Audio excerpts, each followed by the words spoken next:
So welcome to the RTBF 330 final Tribal Council, the final Tribal Council, the final class of the quarter. For many of you who I know will be graduating, and for me as well, who will also be graduating this week. This is my last class at Northwestern.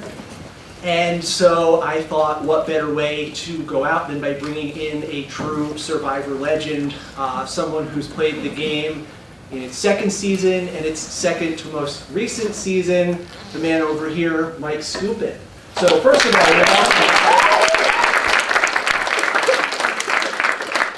I have been excited to get Mike in front of you guys for months. And I'm so excited that we have the opportunity to make it happen today. He's got a lot of stuff planned for you guys. We're going to do this, though, very kind of free-form and open-ended. We want to talk about Mike's experiences, his perspectives on Survivor and reality TV. We also want you guys to be able to not have to sit there and wait till the end for 15 minutes of questions, but to be able to be part of a live, ongoing, active discussion, a discussion that, of course, is being live streamed to the internet, so please be aware of that. There may be people outside of our walls watching. If you either want to say hello to someone, like RC, or if you maybe want to watch what you say so that you don't exploit your chances of one day being on Survivor by complaining about last night's episode too much. But before we get to Mike, Kate had a few announcements. Kate? We still have a couple of midterms and quizzes if you guys want those back to see us after class. We also made a box that says RTBF 330 dossiers that's up in the mailbox room up in Annie Mae Swift. So if you go to the second floor, walk to the end of the hall into the mailbox room, you'll see that box there. So please put your dossiers in there by, what did we say, Monday at 3? Monday at 3. And if anyone wasn't here the other day or just was here but wasn't paying attention, of course you have an extra weekend to finish your projects. Thank you to the 4 of you guys who ate century eggs in order to gain that concession for the rest of your classmates. Dossiers, any last minute questions, come talk to me after class. And we'll help you out. We'll figure out any sort of problems that you're having. We'll figure out the solutions to them. Also, I know that some of you guys have to run immediately at 4:50. Mike doesn't. He's going to be hanging out for a little while. I don't either. I'm going to be hanging out for a while. Might be the last time I get to see some of you guys. So say goodbye, stop by, hang out, and we'll enjoy ourselves a little bit after class ends, and we'll have our impromptu rap party. I guess other than that, any questions before I hand things off to Mike? Okay, well, I'll just say one last thing. If Mike ever happens to want to share something with us today and he says it's off the record, I'll pull the plug on the webcam. You guys put your phones down and we'll all respect those wishes. But otherwise, why don't we give our attention to Mike Skupin for the time.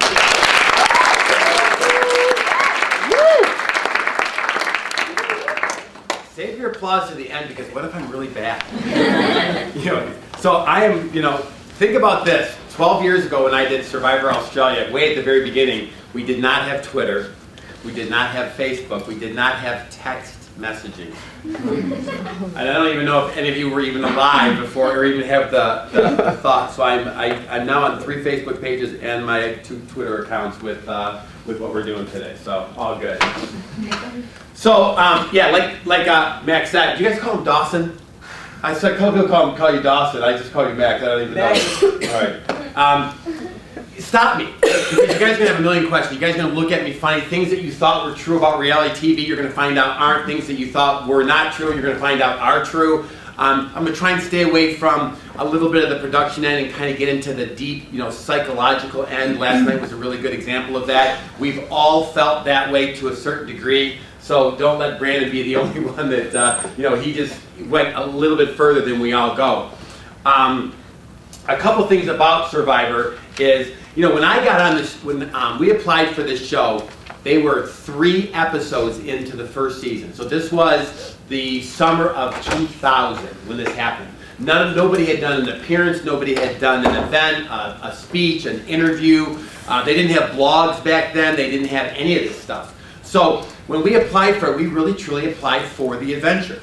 And we didn't really know, alliances weren't formed yet. They didn't know anything about the behind the scenes or what was really going on. CBS was really creating the show as we spoke out there. So we finished, we left in October of 2000 to film the second season of Survivor. And we didn't know what to expect. We had 10 days notice before we had to go in there. We went to skydiving school. We were going to skydive. They wanted to make a grand entrance into this game. They sent us to, it was 16 castaways. They sent us to 16 different skydiving schools. We took the skydiving class. And I had the parachute on. Now this is solo, this isn't tandem. We were going to solo 16 people in, the parachute in my pack. The plane was taxiing around to come and pick me up for my first jump. And I'm all fired up, been to class for 3 days. And as I'm about to get on the plane, I get a tap on the shoulder. I'm somewhere in the middle of the heartland of Texas. Nobody knows where I am, not even my family. Wasn't allowed to tell anybody where I was. And they're like, there's a phone call for you. And I'm like, nobody knows I'm here. Who could possibly be calling me? Well, Survivor knew that I was there. And it was Mark Burnett's partner. His name is Craig Pelagian. He does a lot of other reality shows right now. And he says, Skupin, you can't jump. We're not jumping into the Outback. We changed our mind. And I said, okay, we're not jumping into the Outback, but I'm jumping on this plane. I've been in class for 3 days. I'm jumping. I paid for it. Well, you paid for it, but I'm jumping. So they're like, no, you can't. What if you twist an ankle? I said, I'm jumping. I'm going on the plane. So I go back on the plane. They're like, do you have another phone call? It's Jeff Probst. And Jeff Probst said, Skupin, you'll make millions. You'll never have to worry about a thing again. You can skydive your whole life. Don't get on the plane right now. So they talked me off the plane, and I still have never been skydiving because I didn't win. The funniest thing is I go anywhere in public, and they're like, "You're on Survivor. Why are you working?" I'm like, "Did you watch it? I didn't win. I didn't win Survivor." So this is how Survivor starts. Because you got to put yourself into the mindset that you know nothing about this game, because none of us knew anything about this game. We took 6 or 7 airplanes. We had 24 hours of flying. We ended up in the middle of the Australian Outback. And they said, we're going to start the game tomorrow. So tomorrow's when the game starts. Go get a good night's sleep. You're not going to sleep. And first of all, you don't even really know what to expect. Like some people think, do they feed you when the cameras turn off? Well, the cameras never turn off. You wake up in the middle of the night and there's a camera right in your face. I mean, they have night cameras on. There's no escaping the camera. The only time you can really escape the camera is if you go off on your own. And there's some changes. How many people have seen the second season of Survivor, the one that I did? Okay, a few people. How many people saw the season 25? I get asked a lot about the differences in how Survivor has evolved. And people are shocked to learn that it really hasn't much evolved. Outwit, outplay, outlast. They've thrown a hidden immunity idol, and they've thrown twists and merges and semi-merges and swaps and all different kinds of things, but in the heart and soul of Survivor, it's exactly the same. So we wake up the next morning, and they said, we're going to feed you one last time before we get on Survivor. One last time, and Survivor on our season was 42 days. It's been 39 days for every other season. Our season was just 42 days. They said, for 42 days, we're not going to feed you. If you want to eat, you got to catch it, find it, or kill it. And we're going to feed you one last time. And they wheeled 3 big, gigantic buffets of food into this room. Now, how much food would you eat if you knew that this was going to be the last time that you're going to eat for 42 days? All of it. There's a level of full that nobody in this room has ever experienced. There's a level of full that a smart person would fill themselves up until their stomach's been full. And we've all been there. On a Thanksgiving or we've all been here. But there's a spot from here to here that nobody fills because we're all intelligent human beings. You wouldn't fill this part. And you do when you're not going to eat for 42 days. You know when you're full to here, when you pour water in and it just comes right back out. So we're full to here, and they said, okay, go outside and get on the plane. So I was walking out, and if you tipped forward a little bit, stuff would just come out. So you kind of had to walk a little bit like this, because we're literally full to here. So we get on the airplane, and it's this Army issue. You're going to see a couple videos of this thing. It's this Army issue fighter jet. And we get in, and there wasn't that many seats on it. There was 8 seats on that side and 8 seats on this side where we faced each other. And we sat down, and they put 6 seatbelts on us. How many people have flown an airplane before? How many seatbelts you get? And that's enough, right? So if you get 6 seatbelts put on you, what do you think? What's going through your mind? It's not going to be an average airplane flight, right? 6 seatbelts. They put 2 over our lap, 2 over our middle, and 2 over your top, just like a race car. So we're in this thing, we take off, we're flying through the air, all's good, and the whole back of the plane just opens wide. I mean, clouds were like right there. And Jeff Probst walks out there and he's hanging on and doing his little thing from the back of the plane, just barely hanging on like he likes to do. I'm sure they had a rope around his leg or something like that in case he fell out or something, but it's very primitive. There's not really any little safety nets. And so everything's good until the plane went straight up. And you're thinking to yourself, don't look down, but eventually you do. And I've never seen the Earth from that perspective before, right? I don't know how many thousands of feet we were in the air, but all you could see was the ground. And at the same time, everybody grabs onto their seatbelts in case all 6 seatbelts simultaneously come undone at the exact same moment. You've got one last lifeline. So everybody just instinctively is grabbing on, kind of looking down. And then I thought the plane did this, but people in the military said it did this. But whatever it did, it was designed so that the breakfast that we had just had all came up. Now in a liquid state. Now think back to elementary school when you're in science class and you take a bucket half full of water and you take it and you spin it around like this. What happens to the water?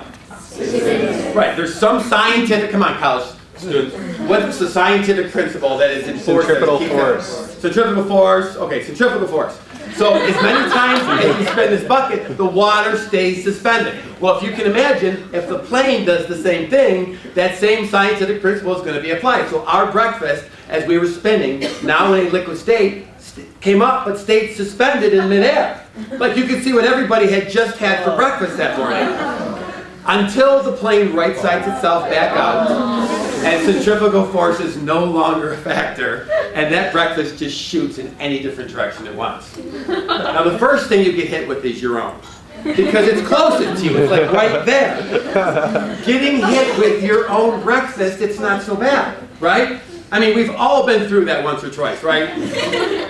Getting hit with somebody else's breakfast, it's not a great way to start the game. And I just want to tell you that we start the game starving, dehydrated, thirsty, ready to eat. So it forces you into an environment where you have to hunt, you have to search for food, you have to go find water.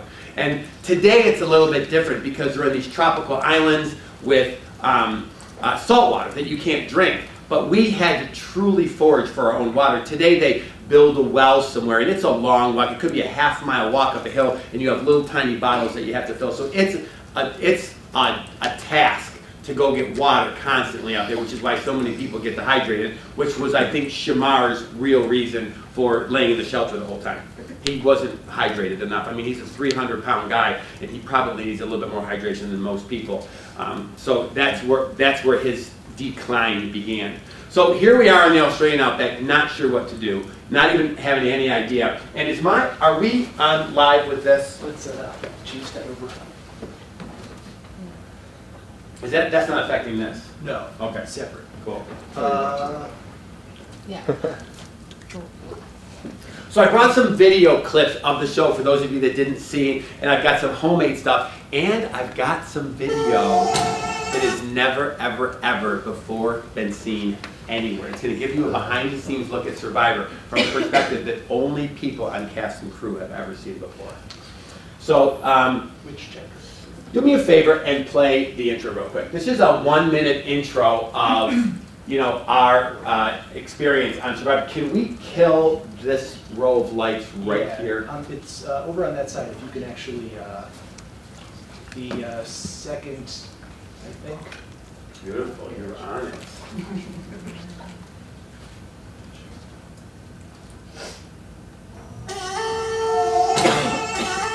So we're in the Australian Outback. There hasn't been that many land seasons. There's land seasons and water seasons.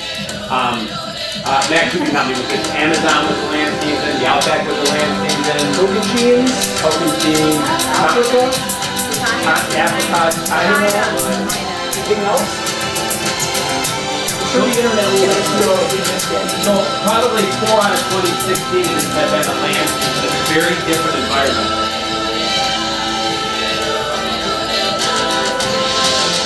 There's a lot more food, there's a lot more animals to hunt.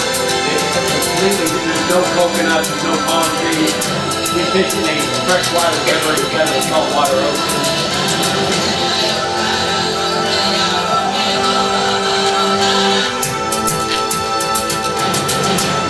We forgot Gabon. Thank you, Rob's taboo buzzer, for correcting us. So it's interesting because on season 25 they brought back 3 returning players, me, Russell Swan, and Jonathan Penner. Penner had played twice on a water season in the ocean. Russell Swan had played once. I never had. This was my first real experience chopping coconuts and trying to forage, crab traps in the ocean with waves just crashing in and trying to figure out how to catch fish and clams and scallops and all the things that are at the bottom of the ocean. I wasn't unfamiliar with it, but I never got to play a Survivor season with it. So I was a little bit handicapped compared to most, but chopping up a coconut isn't that big of a deal. Although I have a prop here. Hopefully nothing sharp, because we know that you don't have a good record. Not sharp. Good. Funny, like you're like my Ed McMahon, like hopefully nothing sharp. Yeah. Now, this is a machete that came from Survivor.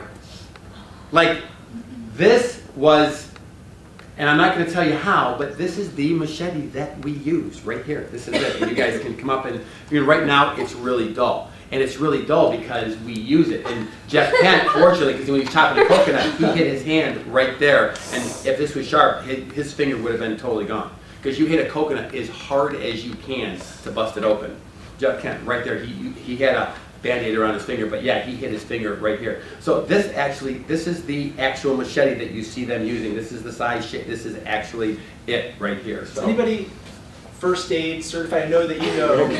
Okay, Mr. RC. I'm wilderness first aid certified. Because we're gonna, this guy inevitably is gonna. Need any help?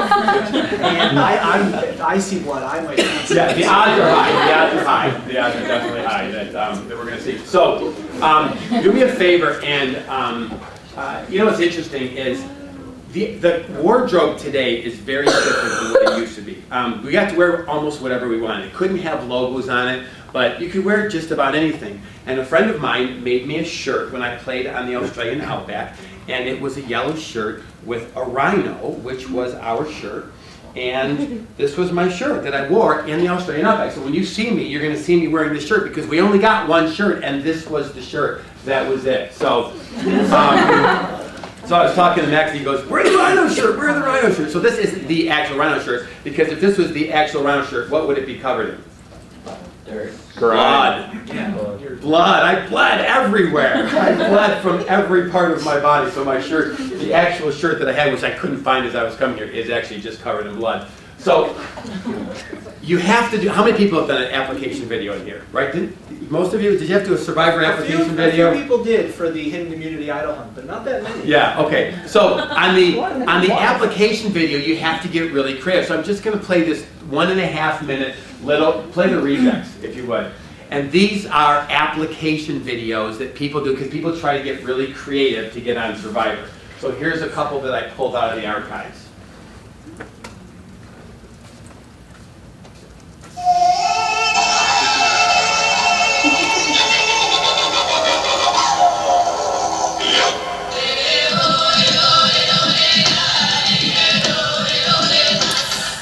My name's Michelle, and I'm from California, and I live in Palos Verdes, and I totally think I would be really good on Survivor because I really like being at the beach. I go to the beach all the time, and I think I would do a really good job. And also, I used to be a cheerleader when I was in high school, and when they're playing the games, I could totally cheer them on, and I'd be really good at that. And also, I drive a convertible, so I'm totally used to being exposed to the elements, and that would be just like what it would be like in Australia. So totally pick me, okay? Hi, my name is Kathy. I'm 5 years old and 3/4. This is Mr. Pemberton. He goes everywhere with me. He's my best friend in the whole wide world. Me and my mom and my dad, we all go to the Outback Steakhouse. And so I think that it will be really fun to go to the Outback because that's my favorite place in the whole wide world. And every time I go, I get the bloomin' onion. I hope they have that on Survivor. It's my favorite. My name is Toby. I'm 37 years old, and I actually have never seen Survivor, but Mother said that, Jared, you could win $1 million. She wants me to be on the program. And I just think, it'd be good for me to meet new people. At least Mother thinks I should meet new people. I hope I get picked. What's that, Mother? I have to go shovel the driveway. Thank you. Hello, I am Francois. I was attacked by mountain lions in the Alps, and I had survived that. So I am a survivor. I have faced death, and then I am a survivor. You see, they have taken my arm, but they did not take my heart, and yet I have one good hand. Hi, my name is Susie, and I need to be a contestant on the Survivor because after you've seen the first one, you can obviously tell that people need some fashion, alright? So I work for Vogue and I work for Hudson's, okay? And I will be there and I know what's going on. I will dress people and I will make sure that their hair looks superb, their makeup looks superb, because I know you don't have a camera crew that does that, okay? So me, I can do that for you. You need me. I am so ready to be on Survivor. I have been training for this since the very first Survivor came out, and I am so ready. I don't need anything. Well, I have allergies, so I don't need to bring my allergy medicine. And in case I get stung by a bee, I need a special shot in case, something happens. Oh, and I wear contacts, so I need to bring my contact solution. And just so you know, I'm allergic to rice. I hope that's okay, but I am totally ready for this. Hi, my name's Steven Swanson, and I put in an application for Blockbuster Video 2 years ago, and I'm really ready to work for the Blockbuster Corporation. First thing is I really like movies. Sometimes I sit at home and I do nothing but watch movies. I watch a lot of movies. Sometimes they're scary. I don't like the scary ones, though. They kind of make me scared. And sometimes I watch the horror movies, but those make me scared too. Sometimes the action movies, they make me scared too. And sometimes the romance ones, they kind of make me happy and I smile sometimes, but sometimes I cry and that makes me scared because I'm not too in tune with my own emotions. And so I really think that I'd be qualified to work for Blockbuster Video because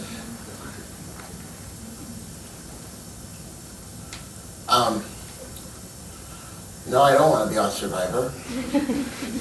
I want to watch movies. Why would I want to be on Survivor? There's no TV. No, I don't want to be on Survivor at all. That would be scary. No, I don't want to do this anymore.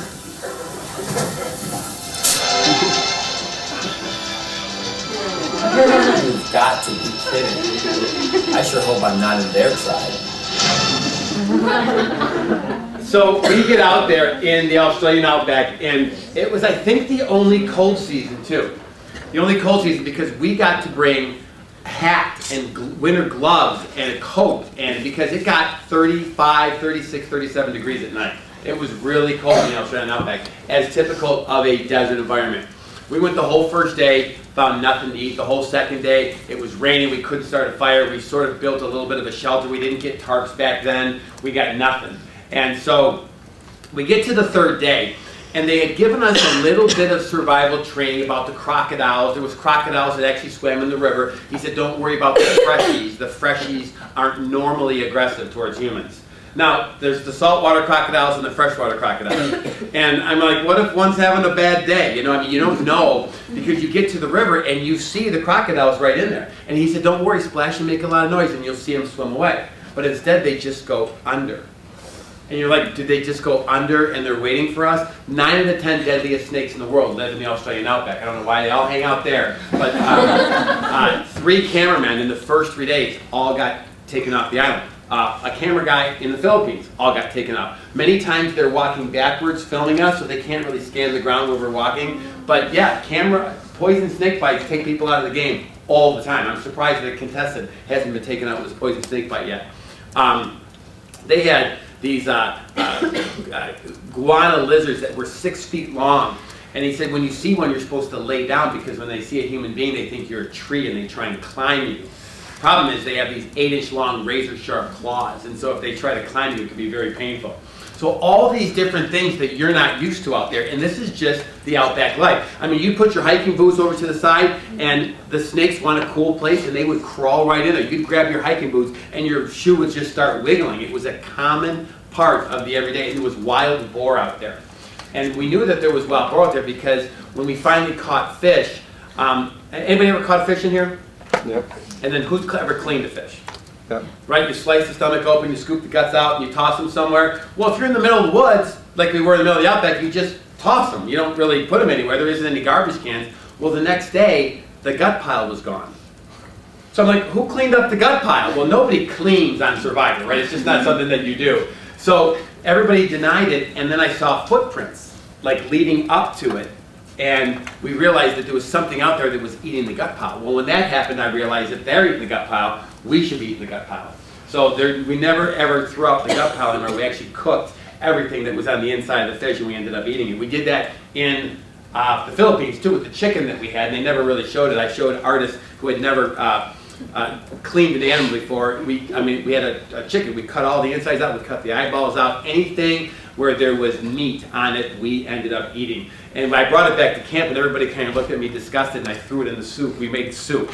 And so I just threw it in the rice and, everything, and they're like, all right, and everybody just ate it. They would close their eyes because you'd get like an intestine or a liver or a pancreas or whatever was in the inside of the chicken.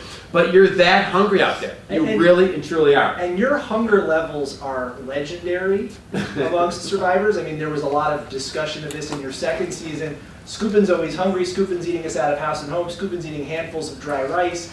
Are you hungrier than the average castaway, or are you just more assertive about letting other people know that we need to eat, whether that means fish guts, dry rice, or what have you? I'm a pretty active guy, so I think that I probably burn more calories than the average person, so I think my need for food is a little bit higher. I just hate being hungry. I just hate that feeling. So I did get a lot of criticism for eating the dry rice on season 25 because it rained 16 days straight. 16 days of solid rain is enough to drive you crazy. And I'm like, we got to eat this stuff. So if you ate the rice dry, and I'm thinking, if your body temperature is what, 98.6? Hot enough to cook rice, right? Put it in your stomach, it's like cooking right inside your stomach. And so everybody was eating the dry rice. And I just talked to one of the survivors from the current season, and she said, it rained for 4 straight days on the last episode. Did you guys eat the dry? She goes, heck yeah, because that's all there is. And if you grind it up really fine as you can in your teeth, it doesn't come out whole. But if you don't, sometimes it just comes out whole. But just in case you guys wanted to know that. All the behind the scenes information you're getting. Well, in the well, it's funny. Here's one of the funniest behind the scenes. I get to the Philippines, and this is season 25, and we get a little bit of survival training, and he says 75% of what you're going to see on the islands is poisonous. The trees, don't even lean against the trees, the plants, and he goes, I'm going to show you pictures from the books what these look like, but we all know the pictures in the books don't always look like what looks like in real life. He goes, to avoid any kind of contact with anything poison out there, we recommend the aqua dump. I'm like, aqua dump? What's aqua dump? Is aqua dump what I think you're saying? He's like, yeah, you're going to go to the bathroom in the ocean, right where the fish do. And it just didn't really sound like a fun thing to do. So we had 2 beaches. We had the North Beach and the South Beach. So the South Beach was our aqua dump beach. And Lisa Welchel didn't think that was a good idea. She didn't like the fact that she was going to be going to the bathroom in the ocean. Well, she found one of the 75% of the leaves. She grabbed the wrong leaf, and when she, like everywhere that a bathing suit covers was covered in poison, whatever it was that she got. She learned the hard way out there. So, there's lots of things that you need to learn, and all of a sudden she became a big fan of the aqua dump. And I know that isn't one of the fun parts. People always say, where do you go to the bathroom? Well, there is nothing out there. Literally, what you come in on with is what you get. That is it. That is really it. I made sure that I wore a belt in case I ever needed it for something, even though I didn't need a belt. You make sure you wear a belt, and I tried to put 2 shoelaces through my shoes. They wouldn't fit through you try everything to get even a little bit of remote advantage in the game. So in Australia, we went 3 days without food. Now, I'd never gone 3 days without food in my whole life. I ate about 6 meals a day. So going 3 days without food is torture. So I was walking back to camp at the end of the 3rd day. We went to search for food for 3 days. We lost the first challenge. We were down a person. We unanimously voted off this woman named Deb. And who thought the game was about survival. And, which is really funny. She still to this day thinks the show is about who's the best survivalist because of the name. But we all know that it's such a social game. I mean, survival skills come in handy to help your tribe, but it's a very social game. So, walking back to camp at the end of the third day, in failure, we're going to play that, what, next video, Max? In failure of having found anything to eat. And I literally bumped into this giant fig tree that was about 30 yards from camp. And I knew from the books that they had given us before that a fig was a fruit that you could eat out there. And I was wondering why I didn't see figs on the store of your local Kroger or your local grocery store. Well, you're going to see why they'll never sell figs. It's because humans aren't supposed to eat them. Go ahead and play that. So I see this fig, and I ran up to the fig tree. I took a big, giant bite out of the first food that I had in 3 days. I mean, I'm 18 meals in the hole by this time. So I got really excited to... Good job, we got food! There's figs. Right, like right under our noses. They're better. Yeah, I think you can eat them.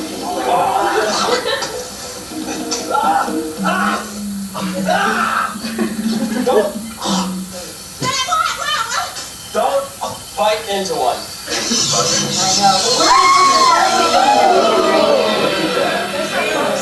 No, that's not fun. If they're not moving. Let's see. I'm looking at bugs. Let's see.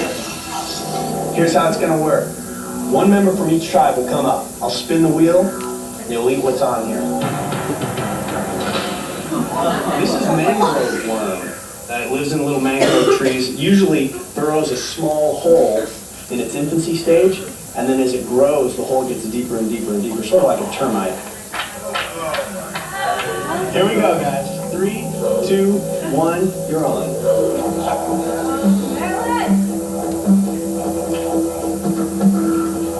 Now, there's a technique involved in eating raw, live fish. And I'm going to share it, because I think I would be remiss in coming all the way here to the university and not giving you a little bit of survival training. We actually did have our own first food challenge on Thursday, so we have a few people or Tuesday, who know. Really? Some All right, techniques. interesting. What I learned was... Charlie, if you want to, add anything to speak about. Was anything live? Not live, but discussed. Yeah, I usually say that. So on the second day, I actually found a sand beetle out there, and it was the first food that I'd seen that was catchable. And I caught the sand beetle, I brought it back to camp. And it was about the size of a quarter. It had a hard shell and wings and 8 or 10 legs and these big long antennae. And I had this thing, and I had seen that you had to eat gross things on Survivor. So I thought, if I eat this thing, that I'll have an advantage over the other contestants. When we get to the challenge where you have to eat the gross thing, like, I'll know what it's like and nobody else will. So I grabbed this thing and I put it in my mouth and I swallowed it, and it got about halfway down. It spun around in my throat and crawled back up, and it flew right out of my mouth. And they videotaped that. It's on like the deleted scenes part of the DVD set. So I learned, kill it first, right? Pretty basic. If you kill it first, it will not try and get away. There's also a reflex in your throat that when something is going up, your mouth just goes, it just opens, you can't help it. And a bug gets taught that at a very young age. So I'm sure when you swallow a bug, it knows it tries to head the other way. The other thing is, swallow it whole. Swallow it whole. Because when you bite into a bug, there's stuff inside the bug that should stay inside the bug, but when you bite into it, it squishes outside the bug. And as you chew into it through their legs and antennae, they get stuck in between your teeth, and they wiggle! They wiggle in between your teeth, and there's no floss on Survivor.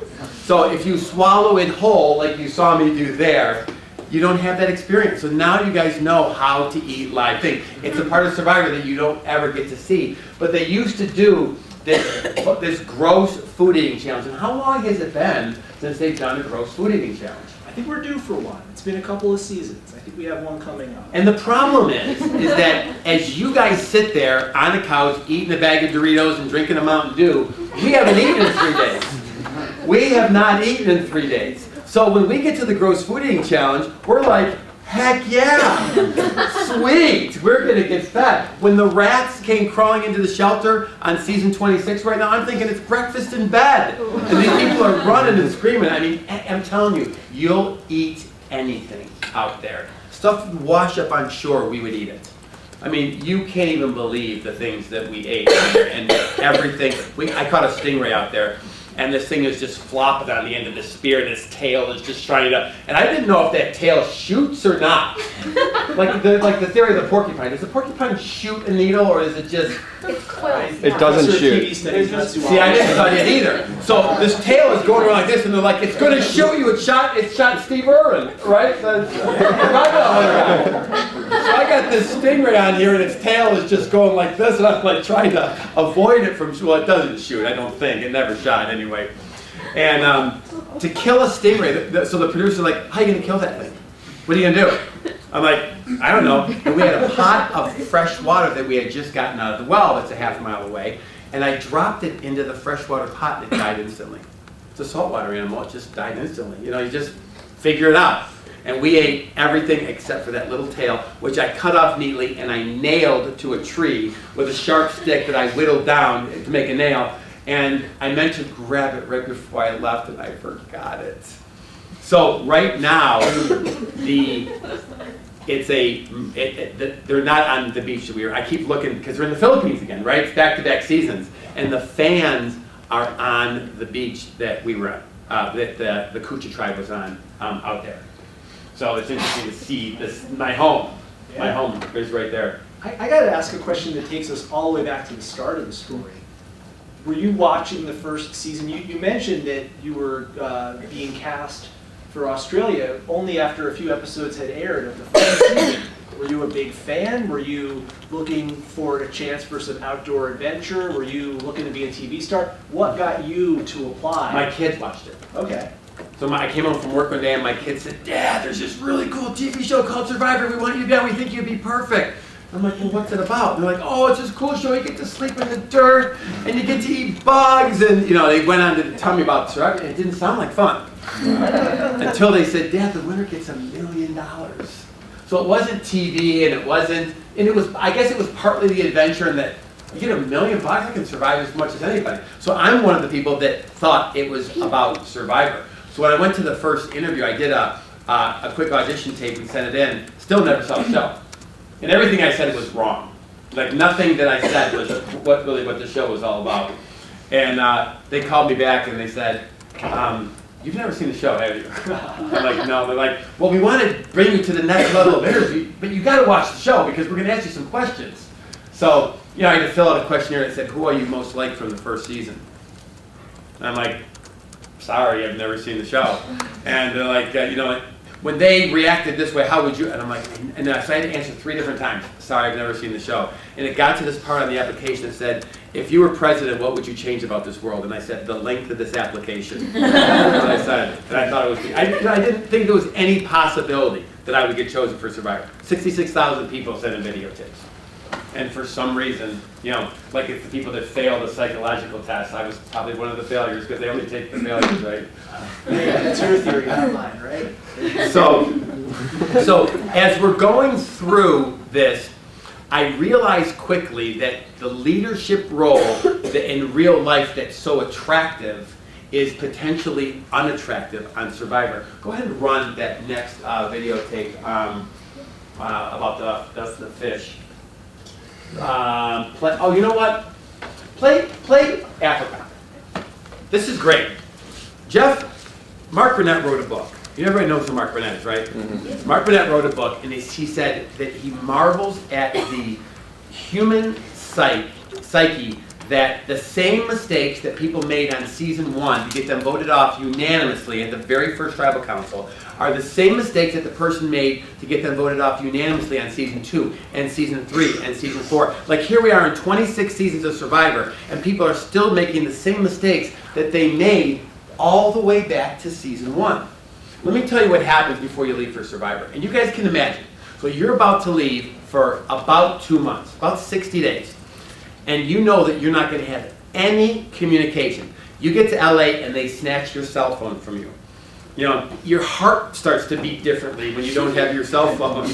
And that's it. I don't care what happens back at home. You need to have the conversation like, what if Leo breaks his arm? Are you going to call me? What if what level of injury did one of your kids have to have before you're actually pulled from the game? And you know, you develop a strategy, you watch every season, you figure out exactly what you're gonna do. You look at your family right before you leave and you say, I'm gonna do whatever I can to come home with $1 million for our family, right?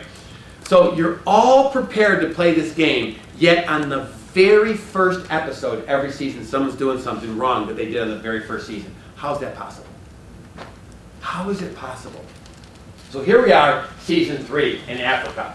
This is filmed, it's one of the land seasons. They had, you know, wild animals. They actually had to have snipers up in the rocks and the cliffs because you can't just tell a lion, hey, we're filming Survivor here, can you know, go find another spot in the jungle. So they were, the contestants were guarded with sniper rifles for the whole time they were out there. And they pretty much had to stay in Farming will be essential to your survival. We got tomatoes. We're going on safari, not a garden adventure. Take all the water you can carry because the water at your camp must first be boiled. The map shows the way to the abandoned village dwelling that will be your new home. It is a long hike and there's much work to do before nightfall. Okay, I'll learn. Be very careful. This can get harsh and unfriendly land.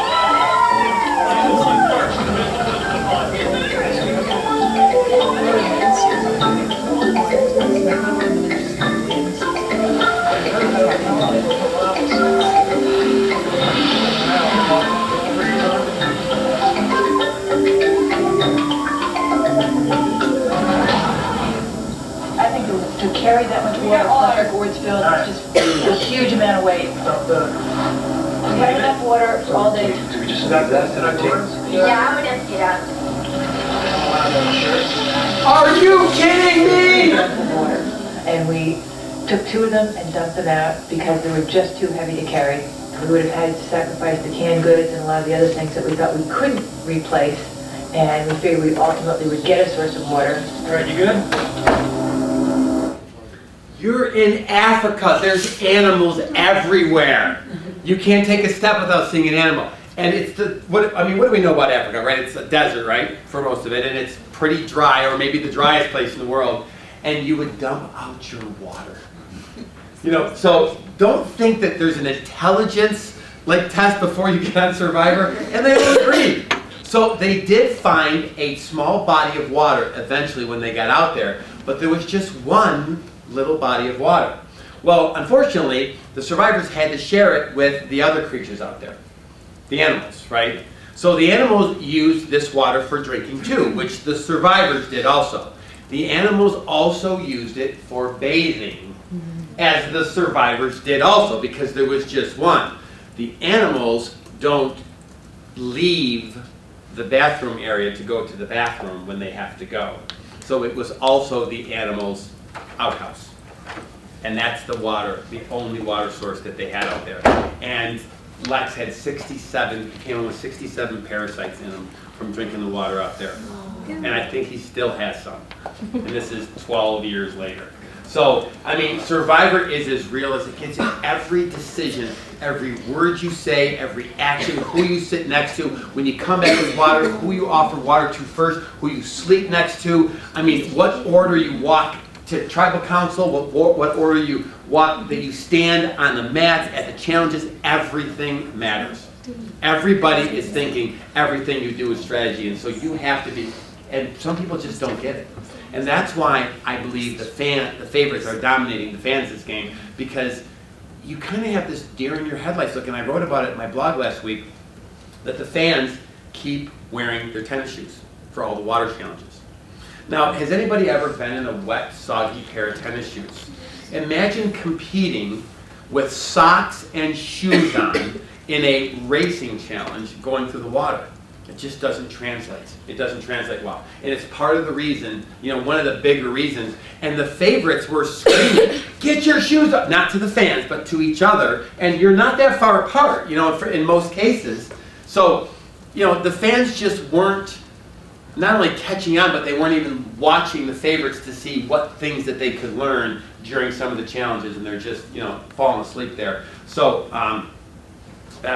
this is as real as it gets. I mean, they don't intervene at all. In fact, the worse camp life gets, the better for Survivor, because it's because it creates drama, and drama equals ratings on Survivor, as you probably know, probably on any reality show. So, Michael, let me ask you a question. At least in terms of the emphasis of the show, what we see on television, we see a lot less survival techniques. We see a lot less starvation. We don't see sequences of, Elizabeth sitting there emaciated, with her hair falling out, and her stomach growling. We see a lot more strategy. We see a lot more of the social game. Is that just a change in emphasis in the edit, or is it not as arduous, the survival aspect of the game now, as it was in season 2? It's a great question, because as I watch the seasons, I see the same thing. They don't complain about the food, really. They don't. I mean, even on this season, where the fans have eaten almost nothing. What have they eaten? A little bit of rice, and they were rationing their rice a little bit too much. Like the favorites know that there's going to be a merge, and at the merge, what do you get at the merge? You get a feast, and what else? They replenish your rice. So the big bag of rice that you got on day one that you rationed out for the day-by-day thing, you get a new one. So I think the fans are thinking, and I haven't asked them, that this rice needs to last them 39 days. But it only needed to last them 17 or 15 or 12, because sometimes, like, they're about to do, I think they've teased the fact that they're going to do some type of tribal merge of some sort, like not the actual merge, but maybe a swap up like they did in our season, like they did in the original Fans versus Favorites, like they did in the original All-Star. So we're all assuming that there's going to be some type of merger thing. But to make it fair, because if one team has food and one team doesn't, and then you split them, and now the new tribe, which you hope will be somewhat equal, and this tribe has food and this one doesn't, it creates an unfavorable imbalance in the game. So they will get a new, not a lot of food, but a new supply of food, and the favorites realize this. So when you saw Brandon spill the rice out last night, we didn't see a lot of rice get spilled.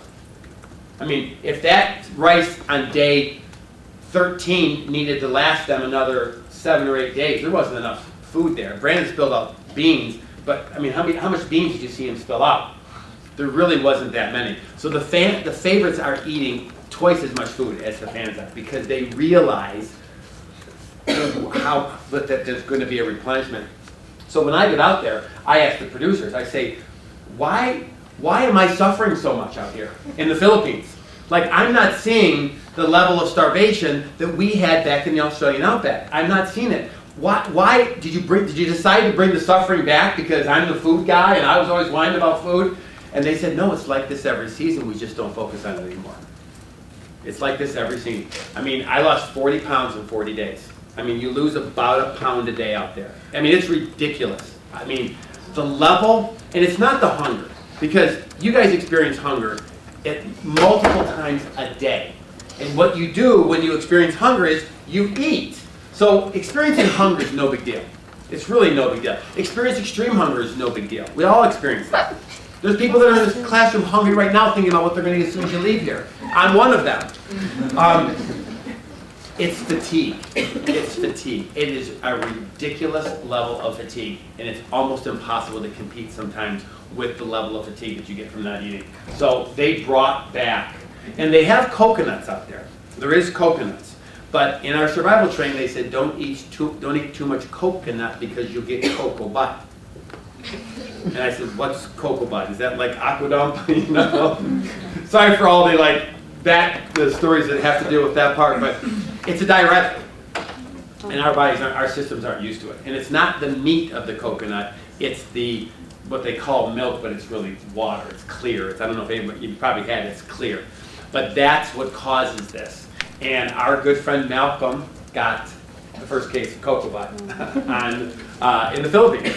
So I'm sure he's not going to get it this time because he had an experience. And I said, what's cocoa butt? And they go, every 5 minutes you're going to be disappearing from the tribe to go do something that's really not fun to be going. So every 5 minutes Malcolm was gone. We'd be going to tribal council and he'd be like, okay, I'm ready to go. Hang on. We'd be lying, hang on. He was always just running off to So I gotta know now, ladies still feel the same way about Malcolm? 100%. 100%. The only guy who can have cocoa butt, but still, half the ladies love him. I have one other butt story.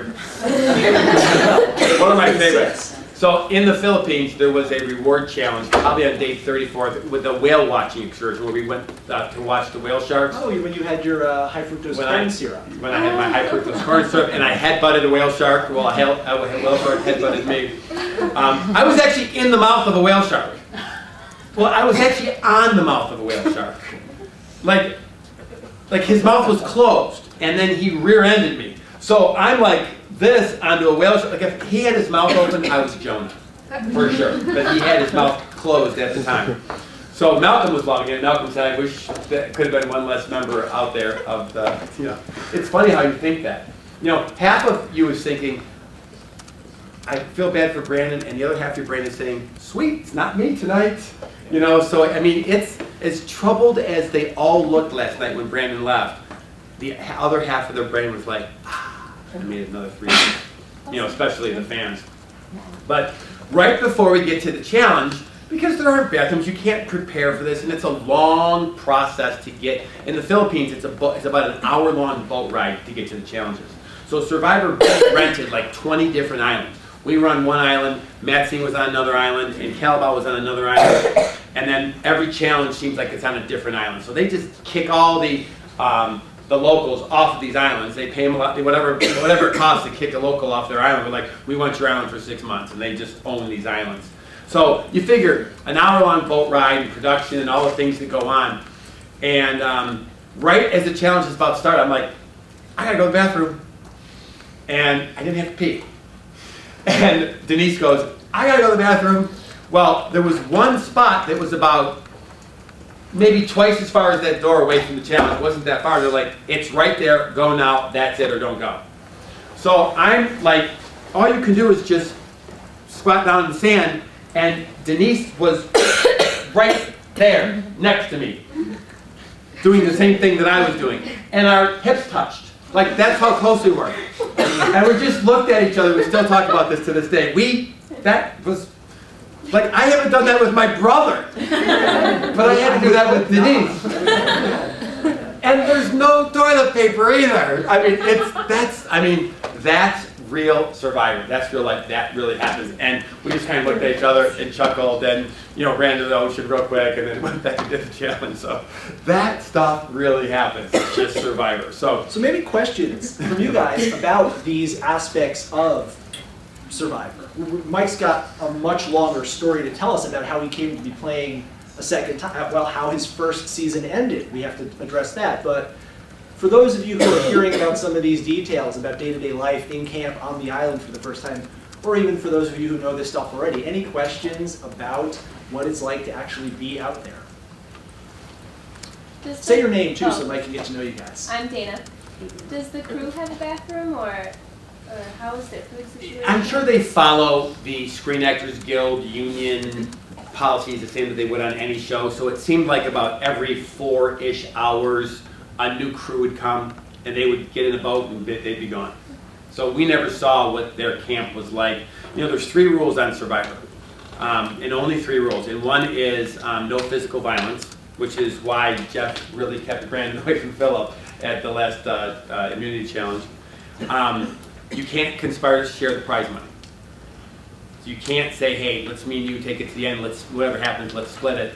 And if you find base camp or camera camp or where the crew is, you can't go near it. If you ever could find it. Now, in the Philippines, we couldn't find it. But in the Outback or in other land seasons, it's possible to find it. And there has been some stories that have circulated amongst the Survivor crew where a contestant stumbled upon the camera crew. Or the camera camp. But it's, so in this case, they don't eat in front of us. They all have, you know what camelbacks are? They all have camelbacks full of water with the little spout hanging out here, so they'll drink in front of us, but they will not eat. I mean, I'm sure we would have tackled them for a sandwich. I'm pretty sure. So, and you can't talk to them. Like, they're there, but, and you can say anything you want to them, but they're like the changing of the guard at Buckingham Palace. They're You know, they don't talk back. They wear their watches inside out, so you can't tell what time it is. It drives you crazy not to know what time it is. Try not looking at the time for a whole day. Try it for 39 days. It drives for no reason. It didn't matter. There's no time you had to be anywhere. But not knowing what time it was drove us crazy. Yes? How much advance notice do you get before going to challenges? About an hour. So how do you know that it's an hour? You know, it's easier to kind of gauge shorter segments of time. It's kind, you know, so you basically have time to run to the well and fill up the waters and figure out what you're going to do with your fire, because there's limited firewood on these small little islands. The island we were on was probably about the size of a football field, so it really wasn't that big. I mean, I know it shows them searching for idols and it seems like it's very expansive, but it's really not that big. So them finding idols without clues, like Reynolds done twice, isn't that gigantic of a feat, because it's a limited area. And so you had time to decide what you were going to bring and go get your hidden immunity idol if you need to, and you know, get whatever dress and whatever shoes you were going to be wearing, because you got to whatever shoes you came in on. If you're wearing high heels, because that was you got to bring an athletic pair of shoes out there. So you could. We always brought shoes to the challenges, but we never wore them, or I never wore them out there in the challenges. But I brought those water shoes, you know, those 5-toed shoes, which are really great for you. Could actually swim in those things. But you had about an hour, and then they would at one point say, you know, once in a while they'd say 5 minutes, but most of the time it's like, let's go. You know, let's go. And so you put, they give us this sunscreen that's also a bug repellent that you kind of wipe all over yourself so you don't get sunburned. Cochran forgot to use it probably, but most of us wear it. You know, they never show it because it's not a part of the game, but it's about, I think they give us starting at about day 14 or so, or maybe at the merge, they give us a multivitamin every day. There's a med box that's tucked about a half mile away from camp, and if you have, there's like women kind of products in there, but by day 14 nobody's using them because you're not eating and everything is going into shutdown mode. You're dehydrated, you're malnutrition, they don't get used. If you were on some type of medication, it would be in there. I don't know what medications they would allow and which medications they don't. I'm not on any, so I don't know. You could have your reading glass. You could bring a pair of glasses if you wanted to.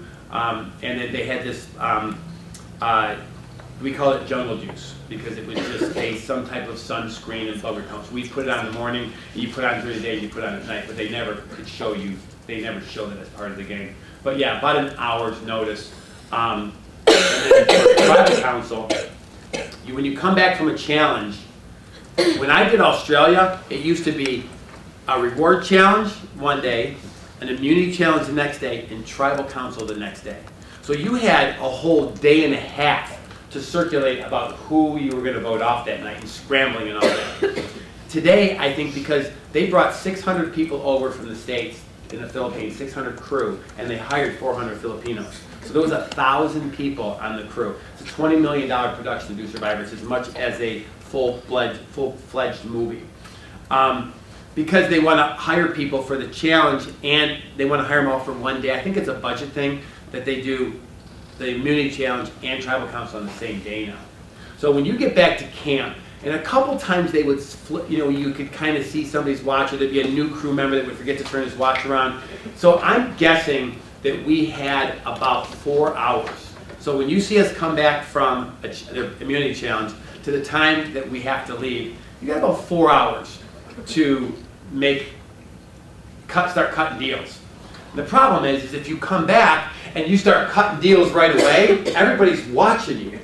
So you got to come back and kind of have a poker face, like, yeah, everything's good, I'm not thinking anything, and you know, you're just kind of hanging around, and then you got to kind of strike when nobody's looking, because everybody looks when you get back, okay, who's going to be scrambling? So it's a very, very, very strategic game. And then you have to factor in that everybody has to do an individual confessional before you go so that Jeff Probst understands everything that kind of goes on. So Jeff Probst gets a little bit of a visual before what everybody's thinking before he goes to tribal council. and he develops his questions off that. That's why he's brilliant at what he does, because he kind of knows, and you can kind of hold stuff back, but he'll eventually beat it out of you if you're not going to give him what he wants, because he knows what's going on. So yeah, there's not a lot of time. So that's why every single minute counts, and it's why you have to be playing the game the whole time. Because if you wait until that 4-hour period, everybody's looking at everybody. Two people go off together, it's a kiss of death. They know that you're playing the game, and it's automatically a threat to them. Yep. I came in late, so I don't know if you went over this already, but I would assume the scariest thing about being in the wilderness is nighttime. But like, what was, like, do you ever have a sense of fear when you were out there? Like, you know, you don't know what's out there. Are there animals that are going to come? Like, what was the scariest moment of being on Survivor? You know, I don't really have fear, so I don't know. And, you know, the bloodshed on my body kind of was an indication of that. I remember in the Australian Outback that Elizabeth wouldn't leave the camp at night. Just wouldn't leave, because you're right, there's a lot of the animals, and many of them are nocturnal, they come out at night. You know, snakes, you know, probably come out at night and you can't really see them. So there's a lot of things that happen at night. Hundreds of crabs all over the beach running around. You could step on them. I mean, there's a lot of stuff out there. But she wouldn't leave the camp. And Elizabeth, finally, after 13 days, I think she holds the survivor record for not being able to go to the bathroom. 13 days, and they finally had to give her something after 13 days. So in the afternoon on the 13th day, because I guess you become toxic or something that's not healthy. Well, whatever they gave her came to be in the middle of the night. And is that funny? What is that? That's really funny.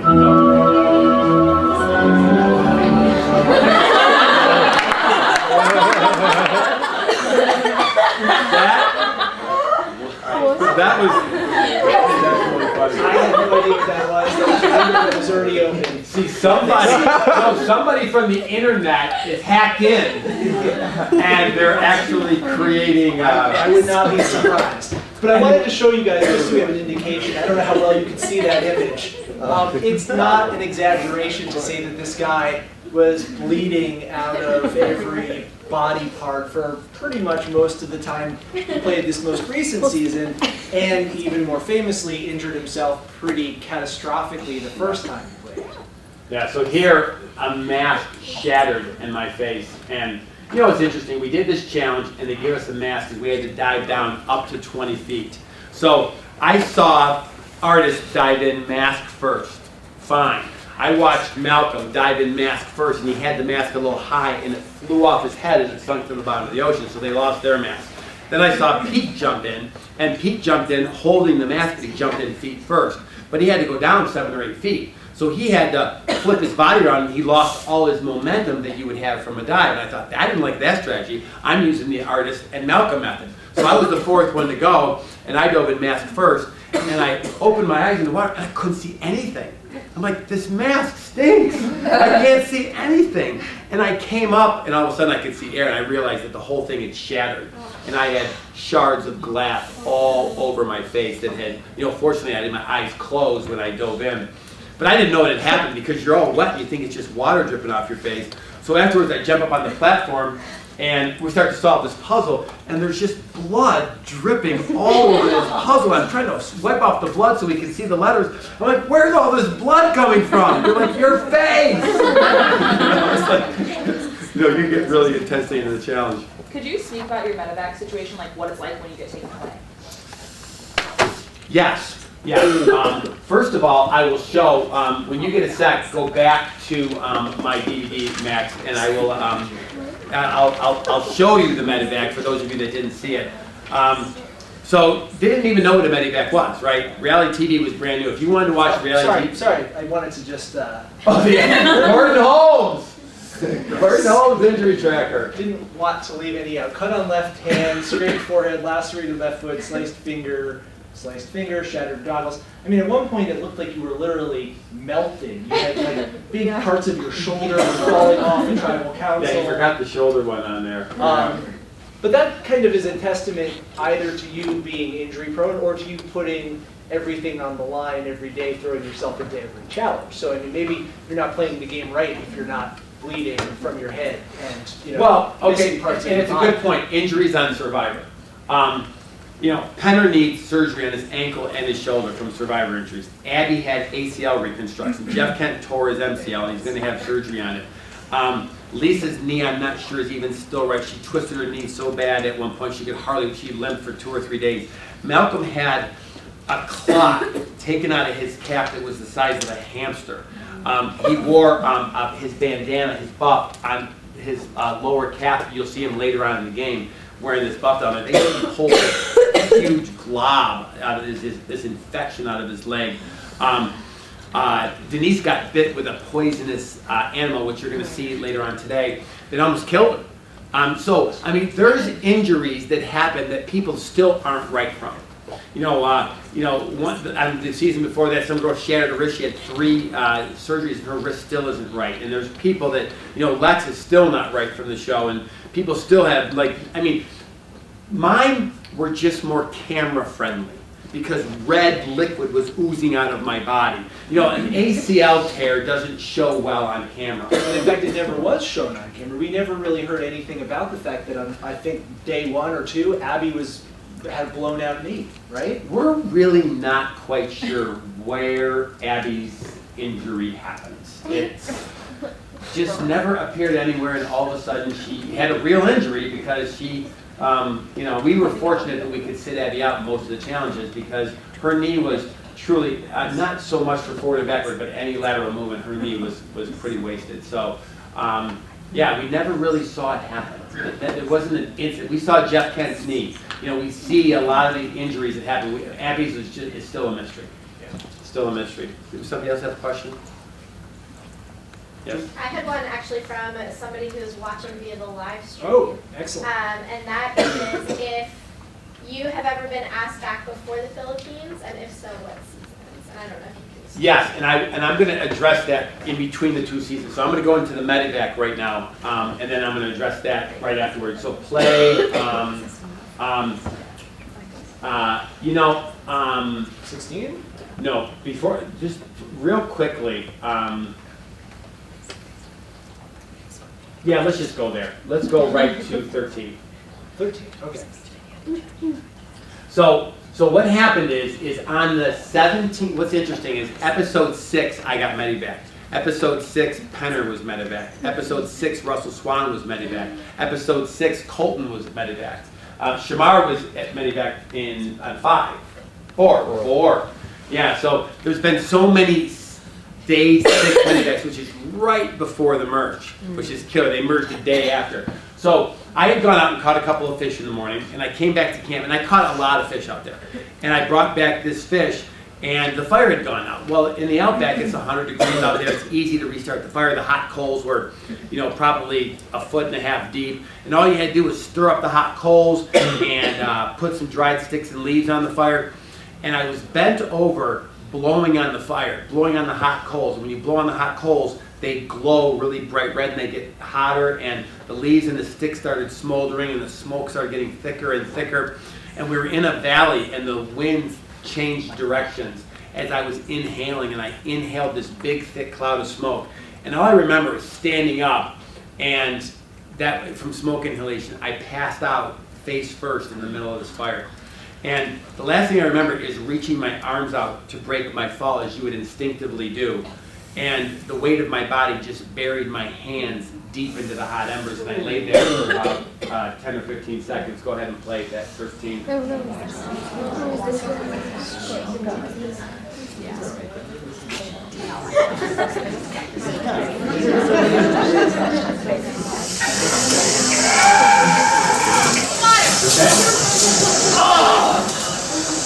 Oh my God! He's burnt pretty bad there. What happened? Passed out? Passed out, fell in the fire. Stay in the water, stay in the water.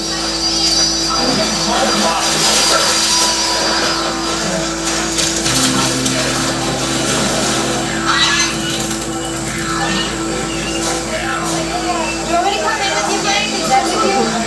Pass out? I was blowing on the fire and the smoke was right in my face, and I inhaled. Look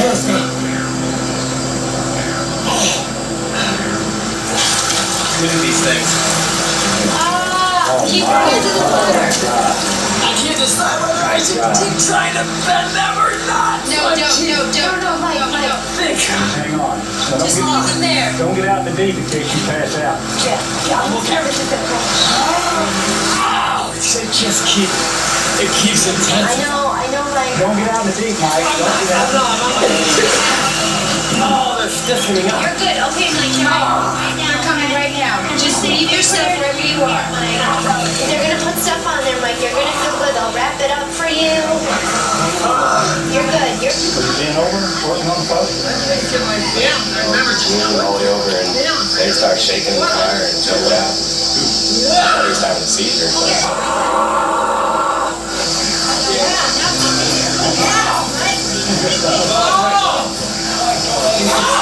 By the way, good trivia. This is Mark Burnett's only appearance on Survivor.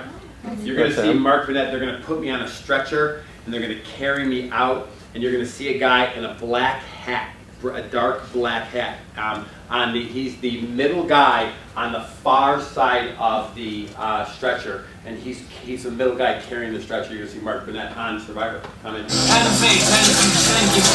Please, thank you. I'm good. Right there. You feel it? I'll do whatever you're gonna say. They're gonna give you that right now. I don't care. If it's good, it's good. You're still anesthetic. Okay. Breathe. When you breathe it in, you breathe it out. Again. The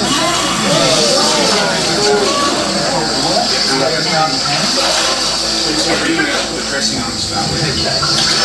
Keep it together with some cold pressing around the night. Just in case they're cool, mate. That's the way. Excellent. One for the other arm. Your other arm. Pull me there, right now.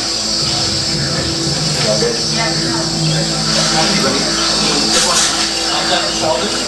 I'll touch the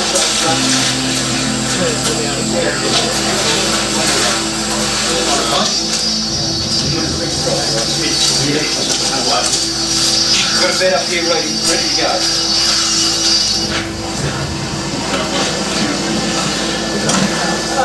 3. Okay, have a lay down there, mate. We're working to get to 1.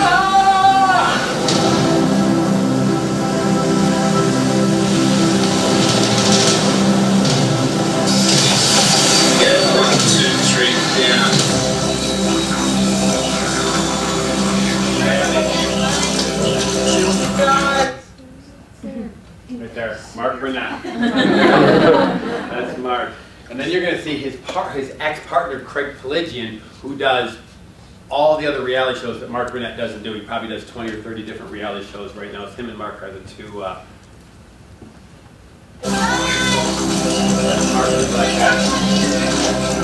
That's Craig Pelagian right there in the hat. I can't see, Ron. There I am. You don't have dog vision, did you? I can't see Elizabeth anymore. Here's Elizabeth right here. Hang on, buddy. You guys do what's right. You guys know what to do. Okay. You guys know what to do.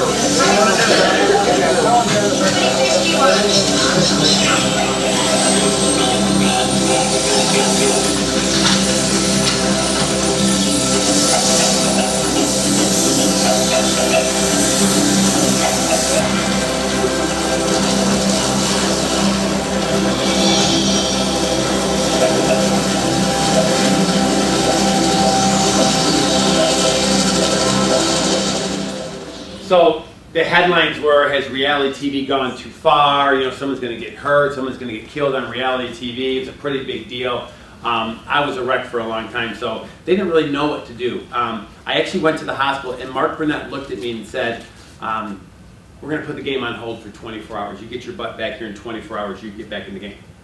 So I think he knew, based on my injuries, that I wasn't coming back, but I guess he wanted me to figure it out on my own because I was a wreck. I was in the intensive care ward for 10 days, and I was a wreck for almost a year. So they put the game on hold for 24 hours. They just kind of just sat around and they didn't really play the game. The game's still going on because people are still talking and making decisions and everything, but there was no challenges for about 24 hours. They kind of, you know, had everyone talk, and they probably brought the psychologist out because they didn't know what to do.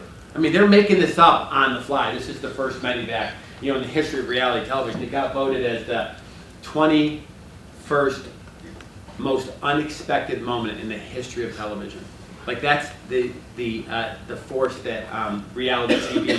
When this came out, all the writers went on strike. Not because of Survivor, but it just so happened. So everybody that used to watch everything on TV was reruns. Everybody was on strike. The writers were on strike, and so everybody watched. So we had 35 million people a week tuning in to watch Survivor because it was a new genre and people were wondering what was going on, and there was nothing else on. So it was kind of a big deal back then. So, you know, the medevacs, they actually talked about bringing me back into the game for a visit back to the tribe. We thought it would make good TV to bring the medevac guy back into the game. I don't think to play at that point, but just to have a visit and have everybody, you know, a little like reunion thing. But that's when the storm started. The weather got really bad. Plus, I was never really well enough to come back into the game anyway. So that's how they treated medevacs back at that time. So there wasn't any formula for medevacs, but that's how it all started. Yeah, I remember watching this season, and I was so pissed that that happened because I loved you, and because you killed that boar, and I was like, yes, he's awesome. And then to this day, I make a lot of fires. I'm like a wilderness hiking type guy, and whenever I blow on it, I remember you. Every time I do it, I remember you, and I blow, and then I look away, inhale, and then blow again every time, and it's because of you. Well, when I got asked to come back out and play, you know, they tell the guy that fell in the fire, is he afraid of fire now? No, I'm like you, I make a ton of fires every year. But every time I got close to the fire, 6 cameras were just coming. And I would look up at him, I'd be like, I'm not falling in the fire again. I get it now, you know. It's not gonna happen a second time, although, you know, there's other injuries that took place out there. So that was the end. It was on day 17. It was the 6th episode, and that was my end of playing Survivor. And then to answer the internet question, that was season 2. They asked me back for season 7, which was Rupert's first season, the pirate guy with the tie-dye, for those of you that... And so I think it was Johnny Fairplace? Yeah, Johnny Fairplace was on that season, and this was the season that Sandra ended up winning. So they asked me to be the only returning contestant to come back and play again. So it was going to be 16 or 15 people and me. And I don't know where they were going to put me or how they were going to divide the tribes, but I was going, I had a plane ticket, I had clearance for medical, I had the shots, I had everything done. Literally a week before I was going to fly into the game. The first All-Star was going to be season 10. But because of ratings, CBS bumped it up to season 8. They needed to have the ratings now. So they called me a week before I was about to go into season 7 and play, and they said, wait a minute, do you mind skipping season 7 and going on season 8 because it's the first All-Star, and we need to have you on the first All-Star. So I'm like, oh, you know, I just cleared my schedule for 60 days and got ready a week before I'm about to leave. So I'm like, okay, they really said we need you, we need you, we need you. So I waited the next 8 months to go back on the first All-Star. And same thing, had everything all set, I was all set to go, and there was a political legal thing that happened with CBS and some contestants that ended up, not with me, but with other contestants, that ended up bouncing me off of that season. And so I ended up, you know, they called me up like 2 weeks before All-Stars and said, you're not going, but we'll have you on another season coming up. And so then they did a season with Bobby, John, and Stephanie when they came back. Which one was that one? Guatemala. Well, that was me and Roger. Me and Roger were supposed to be Bobby, John, and Stephanie, and I don't even remember. Was that season 12? That was 11. Okay, so 11 I was supposed to come back, and then I got asked to come back for fans versus favorites, and then I got asked to come back for heroes versus villains, and then they had Coach versus Ozzy. Well, I was Ozzy. It was Coach versus me, and because that makes more sense, doesn't it? Like Coach and Ozzy are two very different characters, but me and Coach are kind of like the same age. We're both Coach, you know, kind of a better fit out there. And they begged me to do that, but my mom got really, really sick, and she was in the hospital, and I couldn't go and do that season. So that was the first time I turned CBS down. And then finally, when it got to season 25, they're like, you want to go and play season 25? And I'm like, okay, yeah, sure, I'll come.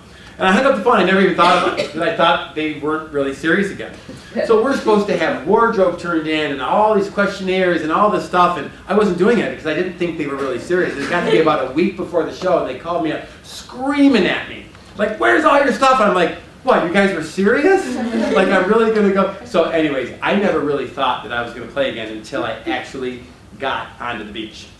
You know, until my toes were in the sand on the beach, and I went, whoa, I'm here, it's time to play. And like, I had built up a psychological wall that I didn't need to play again. Like, I was good. Like, I didn't need to prove to anybody that I could have made it to the end, that I could have won. And then when I got out there, I was like, wow, I really underestimated how badly I wanted to play this game again. Yeah. So it was awesome to be back out there again. Does that mean, though, that you didn't prepare for your second season? Yeah, not at all. I mean, so you didn't train, you didn't get a personal trainer, go to Pilates class, put on 40 extra pounds, you went on as is. Yeah. It's not the right way to do it.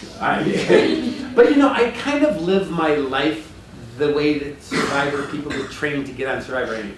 So, you know, I live on a lake and I have 3,000 acres in my backyard of state land, not my land, state land, and so it's kind of the life I lead anyway. I mean, I play Survivor almost every day of my life, so it's not that different than being out there, but it's the food thing that gets you. The food thing is insurmountable. I mean, it's hard to explain to you how hard it is to even think and make decisions when you're so hungry, when you haven't eaten for days, and you're dehydrated. As much as you drink, you can't drink enough to keep yourself hydrated because it's just, there isn't enough water. You can't make enough trips because you probably sweat off as much water going to get the water as you do drinking the water that you get in that small little bottle that we have. So it's a pretty big deal out there. Melissa had a question. Did you? I think it's already been covered. Okay. Did anybody else have a? Lizzie.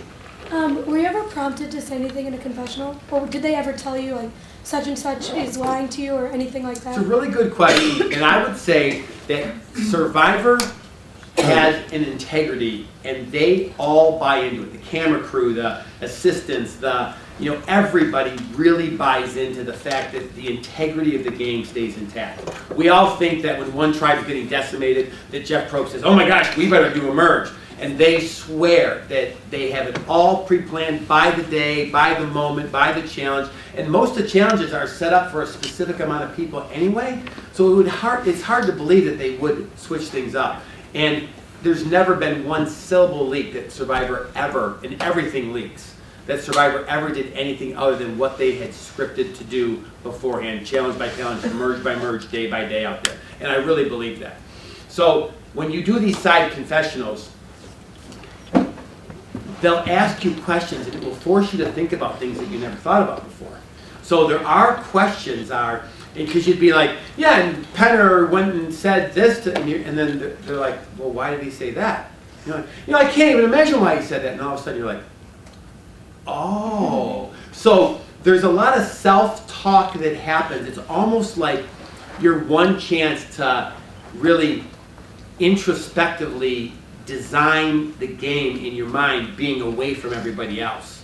So they're really helpful, and you uncover so much about yourself and your game and other people's games simply by the questions that are being asked. So I always made it a point whenever somebody came back from a confessional to get them alone and find out what they learned about themselves. And I wouldn't ask them, right up front so boldly, but you would just get into a conversation, and oftentimes it would come out what they had discovered about them or somebody else during one of those side confessionals. So no, you're not prompted, and they never give away. They keep the integrity of your secret safe, but they'll ask questions that definitely impact your game. Definitely impact your game. Does the tribal council change your game? Does it ever? Because I know that it's probably not. It's a lot longer than obviously what we see on TV. Do the things that happen in tribal council really change things from when you get there? You have this plan, and then throughout the talk with Jeff Probst, you kind of change your opinion. Here's what I discovered on season 2 that I didn't learn on season 1. That a third of the game is the other 17 contestants out there, because they're all out to get you. There's no safe place on Survivor, because the other 17 contestants are out to get you. A full another third of the game is production, like we just talked about. uncovering things and what happens during those side confessionals, what people learn about themselves, and making sure that you discover what they discovered about themselves or the game. And then a full another third of the game is Jeff Probst. Now Jeff Probst gets a lot of criticism for how involved he is in the game. I don't care if Jeff's involved or not involved, but if you play your game without acting like he's a full third of the game, then you're going to end up at Ponderosa. Because he's as much of a player in the game as the other 17 contestants, just in a different way. So I saw this as 3 individual pieces of the game, and I played each individual piece. So when Jeff asked me a question, he might say, was the ocean rough today? And I might say, when we were eating that coconut, Jeff, and I was sharing that coconut with so-and-so, I didn't care what his question was, because I had something to say that I wanted the jury to hear me say, because they can't see the game. They only get what's coming from the jury members. And I had to make sure that I had my opportunity to address the jury and whatever. Jeff would sometimes look at me funny, like, what are you talking about? It had nothing to do with what I'm asking. But I knew that he had his agenda, but I had my agenda. And most people go into tribal council without an agenda, which is a big mistake, which is why people are pulling idols out of their pockets, because they're completely unprepared. And I prepared myself for every question that Jeff might ask me. And I realized that you have to give him something, because if you give him nothing, he'll beat the tar out of you verbally. And he actually creates an environment at tribal council where if you don't answer the question truthfully, because he knows what the truth is already before he asks, because he watches the footage of what happens at camp. So he already knows what the answer is. And he might let you get away with it. If he sees you really strategically playing a game and in beating around the question, he'll allow it, because he loves strategy. But if you go, I don't know, he'll beat the tar out of you. He'll beat you to tears. And he's brilliant at it. Do you have an example of an incident like that? Yes. So we're at our first tribal council. So the Tandang tribe, the yellow tribe, the most successful tribe in the history of Survivor, right? We have some Tandang in here, right? Yeah. Because we were the only tribe that did not lose a member before we went to the merge. Now there was another tribe on season 10 that went to the merge without losing a challenge. So, but they ended up losing a player because they did a double elimination in season 10. But we were the only one, and actually we ended up with an extra member. So anyway, we didn't see tribal council until the merge. So the first time we see tribal council is on day 19, when the 11 of us merged. And so, everybody from Calabao had been to tribal council. Everybody from Matsing had been to tribal council. Tandang was our first experience. I'd been there a couple times, but the other 5 people from my tribe hadn't been there. So Artis was asked a question, and he says, Artis, so, do you feel safe today at tribal council? And he says, well, Jeff, nobody really feels safe at tribal council. And Jeff says, hold on a minute, and expletive, expletive, expletive. He goes, do you think I don't know that nobody really feels safe at tribal council? He goes, I'm the only one that's been at every single tribal council since the day this show started. I'm at every one of them. I know exactly how tribal councils work. Do you think I'm really asking you if you, expletive, expletive, expletive, really think that you really feel safe if you're not wearing an immunity necklace around your neck? Expletive, expletive, expletive. He says, you better start answering my questions now. He goes, you got on the show because you can tell a story. He said, you better start telling stories right now, or you're going to regret the expletive, expletive, expletive that you ever stepped onto this island. Are we clear? He takes a breath and he says, so, Artis, do you feel safe here at tribal council today? And I'm just dying inside. No, this is his first time at tribal council. And so Jeff sets the table. And I'm sure he does this at every single time that tribal council starts, is he sets the ground. So what he basically says is, don't lie to me. Because if you don't lie to him, then you have to uncover your game. And that's why idols are pulled out of pockets. And that's why people say things that you can't believe they're actually saying. Because he sets the table. You better answer me. And I wasn't intimidated by that speech. Because remember, I saw him as a full third of the game. And especially when he did that, I knew he is really, really a part of this game. So it doesn't matter to me how involved he ever becomes or doesn't become. As long as you recognize that as a part of the game, you can use him as strategically as you use anybody else out there. Someone from the outside world has a question and wants to know about superfans and if they're really folks that have been dedicated for over 10 years. And I personally want to crazy answers. Yeah, I know a couple of super fans.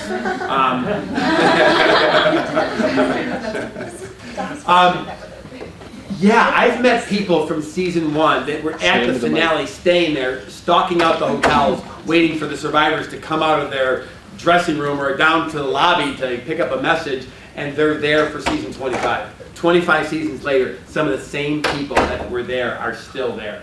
There are some really unbelievable superfans, and they're great. I love them. I mean, because they get the game.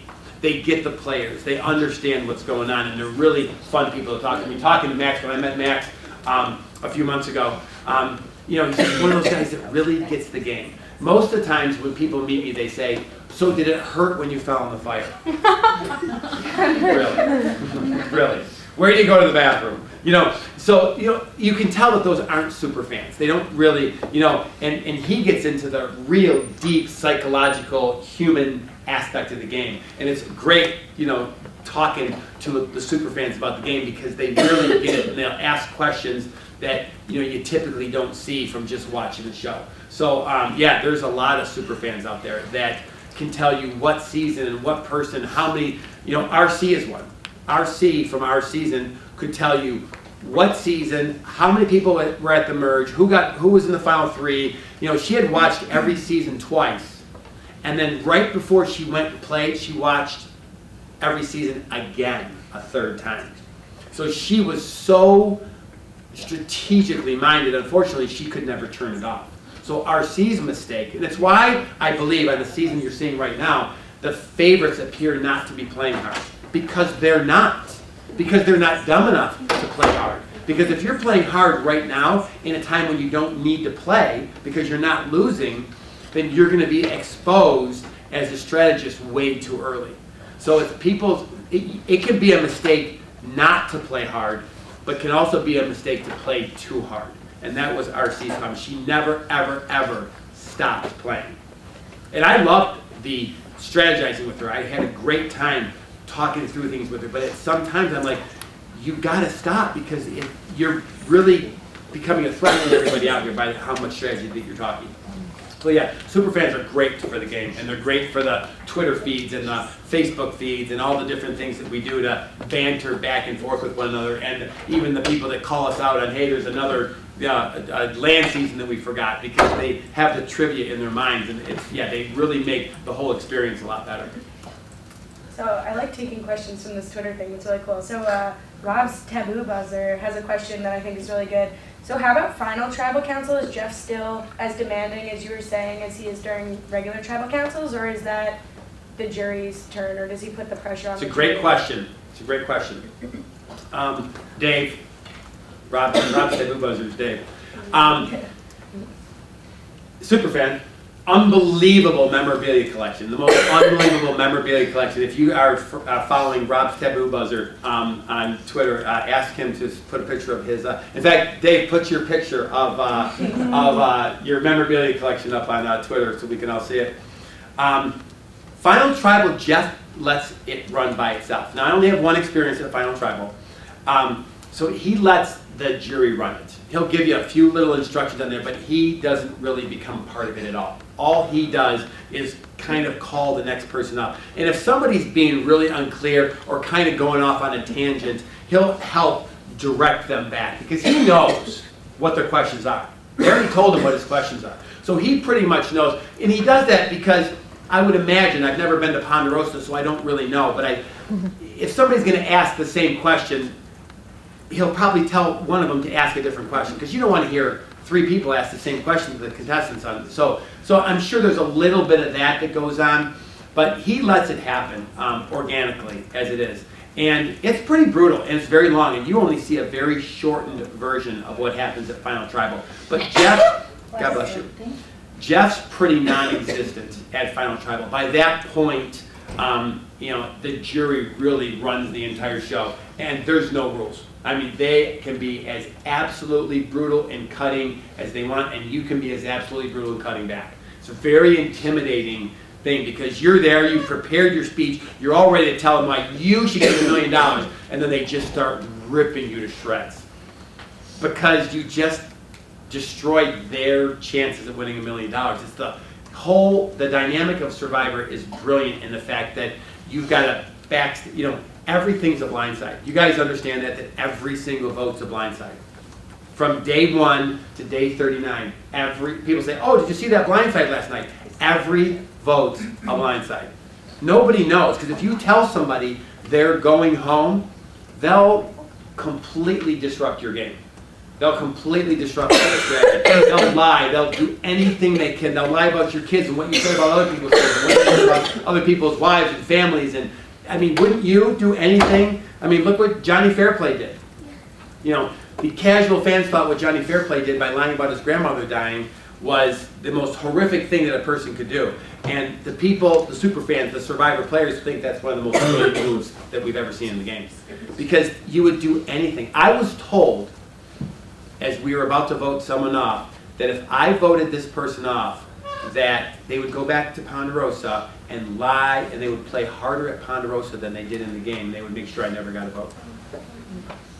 So you get that information and you process it, right? You're like, okay, how much, do I allow this and let this person stay in the game that's willing to do that?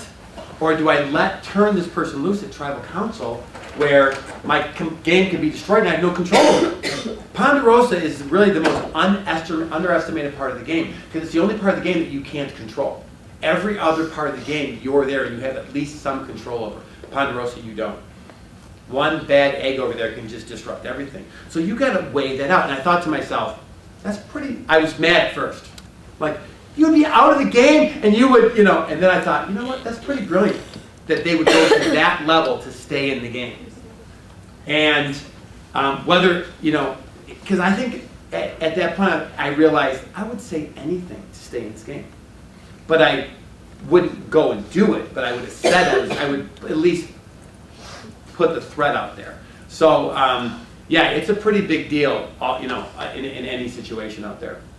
I want to talk about something that's not related to a season that you were on, but that was on last night, the current season, Survivor Fans versus Favorites, too. Who here watched last night's episode? So a decent amount of you saw what was being advertised in the lead up to Wednesday as a historic episode, a really significant moment in Survivor history, being hyped and touted as this great, big, exciting Survivor breakdown that you had to tune in to see. I know how I feel about what I saw last night, and it doesn't necessarily match up with what I think CBS had in mind when they were promoting the crap out of that particular incident. I'd like to hear what some of you guys think. Can you describe what it was? Well, sure. Brandon Hance, who was playing for the second time, member of the Favorites tribe, his mental state was deteriorating over the course of the first 4 or 5 episodes. Last night he kind of went over the line, literally and figuratively, made some physical threats to some of the members of his tribe, had some shouting matches, then started to dump out their food supply, dumped out their rice, dumped out their beans, threatened to destroy the camp. And so when the tribe went to the immunity challenge, they immediately forfeited. They held tribal council right there at the challenge and removed Brandon from the game. And there's a lot of questions for those of you who have seen Brandon Hance play his first season as to whether or not he was mentally stable enough to play the game in the first place.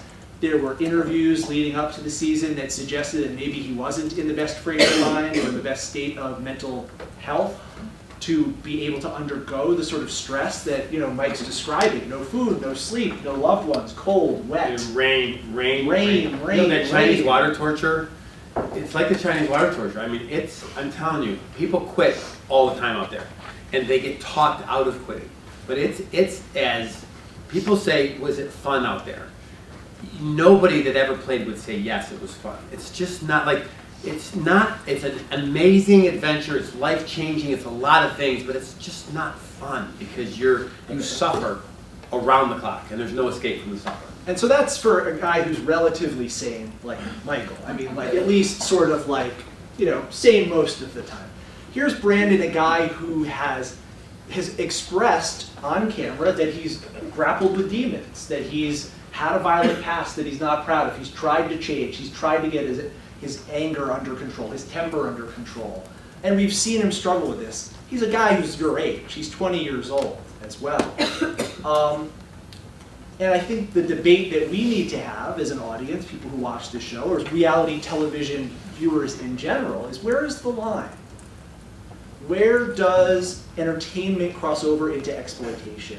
Where does a really colorful, extroverted personality, like some of the folks we've seen on this stage during this class, cross over into some sort of personality disorder or mental health issue that should prevent a person from being put on camera, exposed to these sorts of stresses, and then told to run around, compete, and entertain us? There's been a lot of debates in the last few days over this. I encourage all of you to look at, for example, Andy Denner's review of last night's episode on Reality Blur, in which he said that it was the worst episode in Survivor's history, and that he felt like Survivor had crossed a line that it can never cross back. That it can never go back to the kind of more innocent times that were before we saw that breakdown on camera. Other people have suggested as well that the show really has to re-examine the screening process that it makes players undergo before it allows them to play. But I want to know what you guys think. Those of you who saw it, and those of you who haven't, you know, where you think that line exists. And I'd like to hear what Michael has to say as well, because we just screened the episode for him in class before we got started, and I'm sure he has some thoughts. But before we let him weigh in, I'd like to hear what some of you guys have to say. Charlie. Yeah, I didn't really have too much of a problem with like Survivor, having Brandon on the show and having his little outburst, but I was more like kind of like upset with the way they handled the whole like just forfeit the challenge, do tribal council there, have Jeff basically like it wasn't even a real tribal council besides the talking about what happened at camp, and kind of gave like the fans a little insight. It was kind of strange to like expose the game so much. I was kind of more upset with the integrity of the game that kind of got lost there as opposed to the exploitation of kind of like a mentally unstable person, because I think that happens pretty often on reality television. So, Lizzie. I don't think that they could have gone back to tribal council because I don't think they could have left Brandon with them. That was one thing that goes with that. But also I didn't like the way Jeff looked the whole time. He was very like happy about it. He was smiling and he was kind of joking around about it. And it was a pretty serious thing. As a HTPS student, I learned about this in all my classes. And he was having a full-on breakdown, and it was not kind of a laughing matter, and they should have taken him out of the game in a more serious manner. People were on Twitter saying, oh, he's like, you know, like a pussy, he's having all these, whatever, he's having a breakdown, and it was really a mental thing that was happening to him. And they didn't treat it that way. And they voted him out. He was going, like he had a problem and he needed medication. He couldn't be voted out.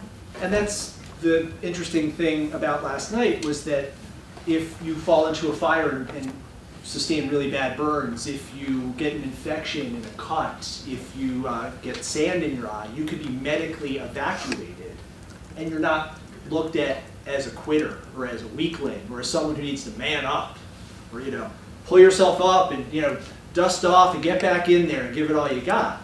He's someone who's undergoing a mental health crisis, and yet we weren't able to acknowledge that. We weren't able to discuss it. Instead, we were made to see it as an interpersonal issue. He just couldn't get along with the other members of his tribe. That's a stigma against mental health also. That is common in not just TV, but and people it's unfortunate. trump physical disorders or physical health problems over mental health problems all the time.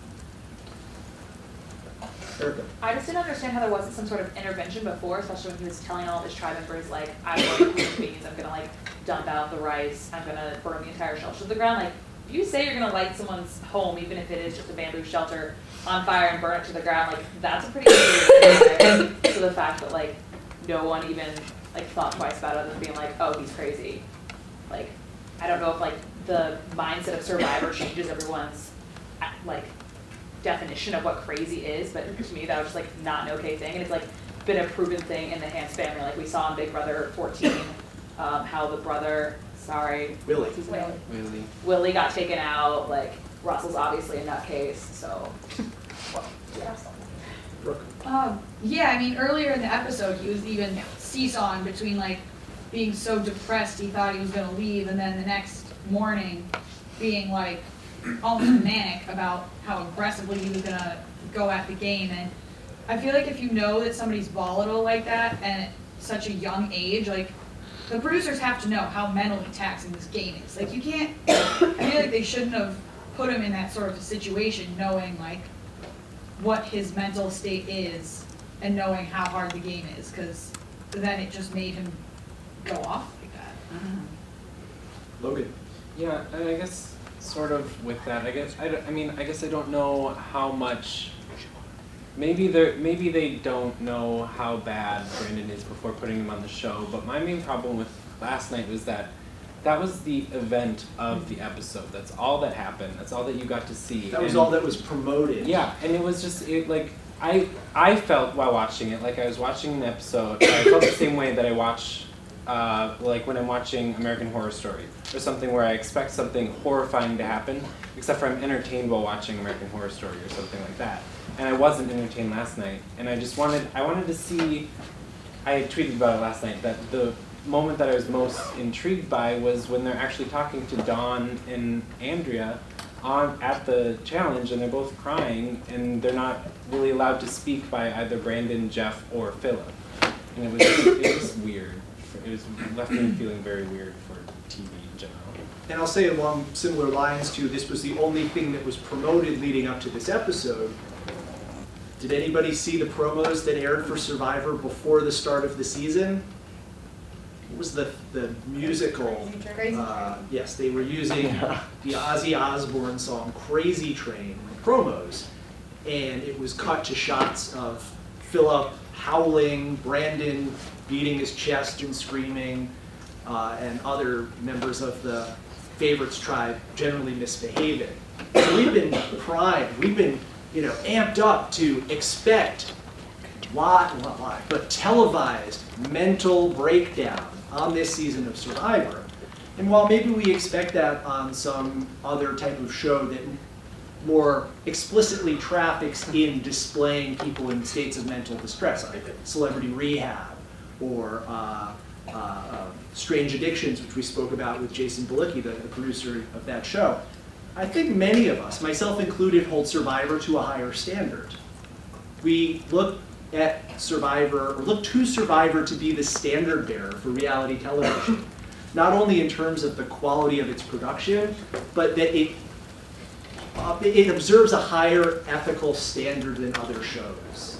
That it will not exploit its contestants so cravenly, that it will not put people at risk by putting them out there in situations that might damage them permanently or that might drive others over a line in which they then damage those around them. And that's, I think, what a lot of people were feeling, or at least that's what I was feeling last night. I don't want to speak for anyone else, but Allison, sorry. So this is the first time hearing this. I don't watch Survivor regularly. He's been on the show before? Yeah, this is his second season, and in his first season he suffered a number of similar sorts of very dramatic mood swings. And part of it is, it's universally agreed upon, it's about a 2-year emotional recovery from a season of Survivor.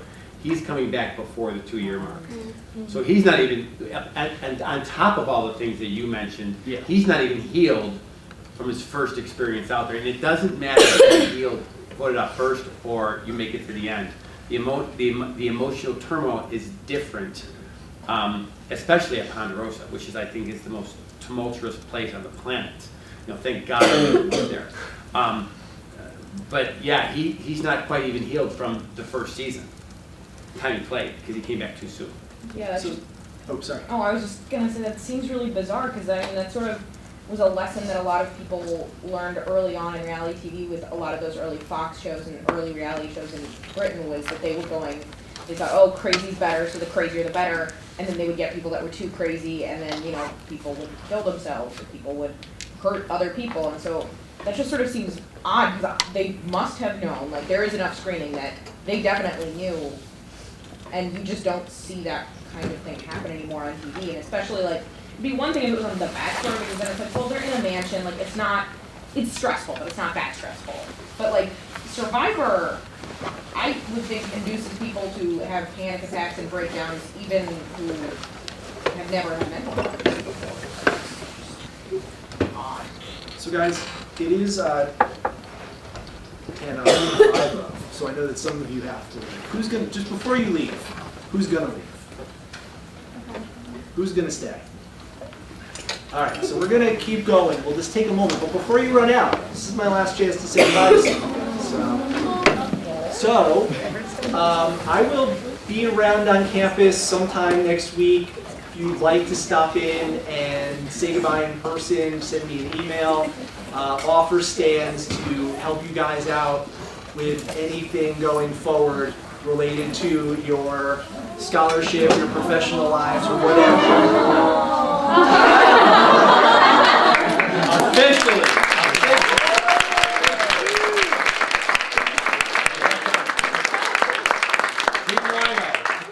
The straight jacket that maybe they needed last year. Thank you, Skupin. But it's been a pleasure. You guys have made this one of the most fun, probably the most fun quarter of my life. No disrespect to the first season of RTVF 330, but you guys really came through and made this an amazing journey. For me, for yourselves, for all the people who've been following online, for all the survivors, Big Brothers, Glass Housers, Paradise Hotelers, and everything else who participated. I want to thank you guys, because without you, this doesn't happen. Without your participation, without you doing what I asked you on the first day, which was buy in, say yes, to quote Jeff Probst. Say yes to this adventure. It might seem a little dorky to come to class with face paint on and a tribe and all this nonsense and be running around campus looking for hidden immunity idols. But if it didn't stop this guy, it shouldn't stop you, right? And what I want you guys to take forward from this class, of course, the content, what you learned about reality TV, what you learned about social networking, but also take forward the spirit of this class. And that is that if you invest yourself in something, no matter how much it makes you look like a dork, if you really put your heart and soul into it, you'll succeed in it and you'll get a lot out of it. And those of you who have done that, and that's pretty much everyone in this room, have really gotten a lot out of this class. And I've been really, really amazed by how far all of you have come, by all that you guys have accomplished. And I can't wait to see what you guys accomplish next for your own future spin-off seasons of your own reality shows. Whether or not they're televised, they're on the internet, or they're just happening in real life. I'm going to be following along. I hope you guys will keep me updated. You'll stay in touch. Let me give you a way to get in touch with me. Because my Northwestern email, I think they're going to give me a swift boot in the butt and tell me to get the heck out of here in a few weeks. It's max@bgock.com. max@bgock.com. BGOCK. And everyone on the internet, please don't email me. I do not want to hear from you. I do want to hear from you guys. So if you're in LA, if you're in New York, if you're in the industry, if you're not, if you need recommendation letters, if you need career advice, whatever, you know how to get in touch with me. And as the two lunatics in the back of the room, and this lunatic too, know and can attest, if you're an RTVF, if you've made it through the ringer, you are an RTVF 330 All-Star. So all of you guys are now officially RTVF 330 All-Stars, and that entitles you to all, well, it waters down their credentials a little bit, but it entitles you to the same level of support and mentorship and whatever I can give you that I try to give to them. So whatever you need, you know how to get in touch with me now. You know I'll be on Twitter. So stay in touch, and thanks again.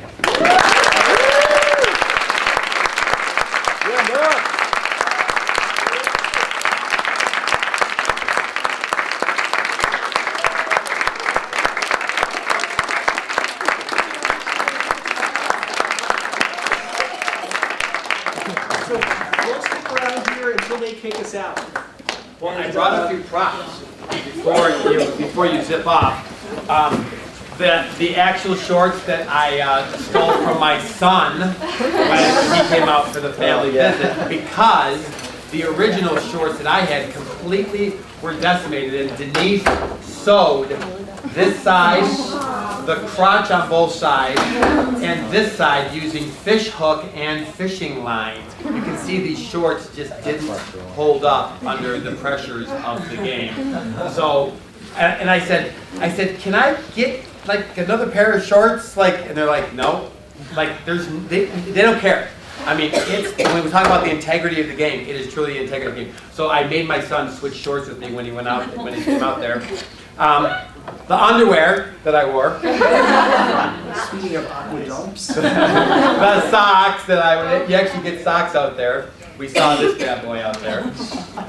Pants, these are I bought the zipper pants that you can zip the legs off on. But it's so cold, I wore these, you wear every single thing you have every single night because it is absolutely freezing cold. Mike, while you're showing us this stuff, can you talk a little bit about costuming? You mentioned before, costuming, the shirt. It's a big deal now. You have to match colors, and we had the blue tribe, the red tribe, and they had to have red socks and red shoes and red underwear and red shirt and red whatever. So everything had to be in this yellowish thing. Lisa's bathing suit was a little bit pinkish, and they made her sew yellow, or they sewed in yellow fringe on it just so she at least matched the colors. So it wasn't a big deal then. And was Tandang yellow because of your shirt? Because of the shirt, I wore this shirt on my first Survivor one, so they had me, Russell, and Penner all wear the same things that we wore. We won a... Maybe just let people run out. So yeah, guys, if you're leaving, maybe walk out so that you can get back to things relative degree of quiet. This is going on 15 minutes and my dad joined. Sure. He's like awkwardly in town. Why not?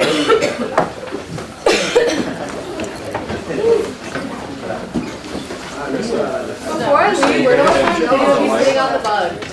Are you going to stick Mike, where do I find the video of you spitting out the bug? It's on the promo DVD of the second season of Survivor. So they released a DVD that's about an hour long. That is just a separate DVD. You can probably find it on eBay.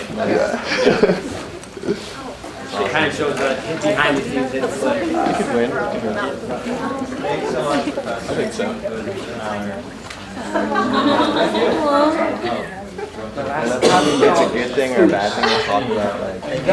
Who knows what this is? They'll be like, that was too much. He said it was a good thing. It was a challenge. Remember the challenge? Yeah, but it's not like... What challenge was it? Remember? Was that the one where you're still on the cliff? No, I don't. Wait, was it one? Is everyone dying on the water? Is it the one where Although there was a challenge where we had to hook these rings to build the long poles to touch the flag. So that's, I would imagine it was the same ring, but that's not where this one stayed dry. So you could throw this on the... Yeah, that was the one you were doing the ring toss. Yeah, the challenge was it. Oh, it's like you barely made it, right? Yeah, it was me against Sorry, Mel. I mean, it was me against Mel. Yep. It was like you, Malcolm, and someone else, right? Not. No, there was 5 of us left. Carter had just come home. And it was the reward. It was the whale shark watching excursion. We had to jump over that big, huge pillar and swim under the water and grab rings and then get 5 ring tosses on the thing. And this is the actual ring, so you can check out that. I mean, that's the ring. So it had a lot of weight to it. This is actually just a clue. This was the wicker ball challenge that tore up my shoulder and tore up a lot of my face and my chest. But in tree mail, they would come out with little clues of different things, and that was just a clue I ended up with. So that's the ball that you had the stalemate and the stalemate, the infamous stalemate challenge for sandwiches. Do you have to fight people to get bring these home? You end up, sort of splitting things up and people get voted off and everything. This is this is the fishing line that we wanted to fish with. That nobody's ever caught a fish with on Survivor. But it looks really cool, so I ended up with this. We won when Malcolm came to the Tandang tribe and Denise went to the Cowbell tribe. We won that challenge where we had the little paddles, you had to throw them up, you know, it knocked the monkeys off. And we won coffee pot, some coffee and a French press, and this was the coffee mug. So the final four, me, Malcolm, Denise, and Lisa all came home with our coffee mugs that we all drank out of there. So we actually had, you drink out of coconut shells, you hollow up half coconut shells to drink out of, but we actually ended up with a coffee mug. This, I thought, was $1 million ball to me. That's so sad. That, I thought, represented $1 million. The final immunity challenge. The only way you can guarantee yourself a spot in the final three is to win that challenge. And I won it. And I got to decide single-handedly who I was bringing to the final three with me.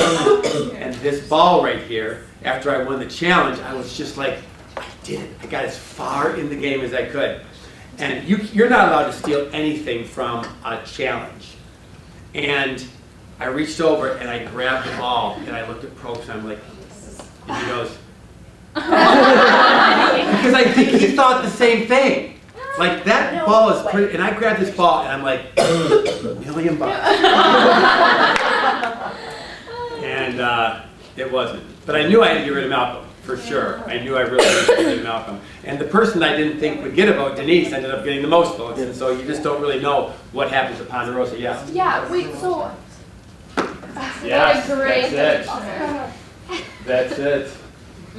Yeah, that shoulder, out of all my injuries, that's one that almost took me out of the game. It got so infected that you'd have to wear your shirts at night because of all the bugs and how cold it was. And every morning the girls would peel, like layers of skin would stick to my shirt. And the shirt that I wore out there still has the skin on it. Like it's thick and it's like all thick. eBay. Awesome. Little stamp. I was gonna wear it and I couldn't find it. It was somewhere. I think I said this to Jeff. Wait, so then I know that I think Jeff Brooks talked to everyone and said if Malcolm had made it to the final three, would he have won the vote? And everyone had said no. No. Everybody knows that he always asks that question.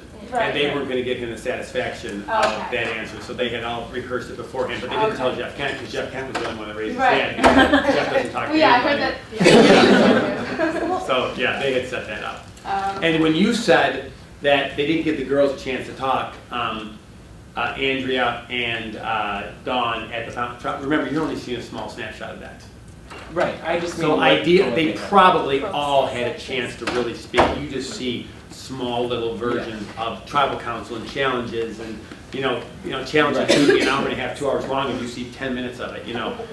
They do a great job of telling the story, but it doesn't all get in there. All right. So no offense, but when watching the season, I was like, at the final tribal council, I thought there was no way Denise was going to lose, and you thought you had it locked up, and you didn't think she was going to get a vote. So the question is, do you really think that? I mean, that's your perspective. Obviously, everyone thinks they're going to win, but do you think that the jury voting, do you think that's like a fair way to decide, even though they might be biased from how people knock them out? We had a Big Brother contestant who, I guess everyone would agree played the best game, but everyone was bitter, so they didn't vote him to win. Do you think that happens too often? Way too often. Yeah. And here's what I'm going to say. What happens. And the part of the game that I underestimated was Ponderosa. And, I think the best way to really pick a real winner is to separate the people when they get voted off. So it is what it is. You played the game, whatever relationship you were able to, because, I'm not going to go into the things that were said to me after people got back from Ponderosa about what happened at Ponderosa, but more game is played at Ponderosa oftentimes than on the island, for just whatever reason. And it is a part of the game, and I'm not complaining about it or saying that it should, but the truest testament to who played the best game would be the same manner, but separate the people of Ponderosa. So that, because they're out of the game now. in my opinion, because it's a part of the game that you can't control. You know, it would be like playing a baseball game and having 2 innings played by another team and then having to, you know, account for those runs back in your own game. Like, you can't control that part of the game. So if they have they're talking about having a Hall of Fame season by taking the 20 top players that ever played the game, the strategic top players. So everybody is right here. You know, forget about the demographics, the color, the race, religion, whatever, the number of men, the number of women. Just get the top 20 players out there. But once people get voted out, separate them. And I think that would be the truest indication, because then you truly are at the fate of your own gameplay.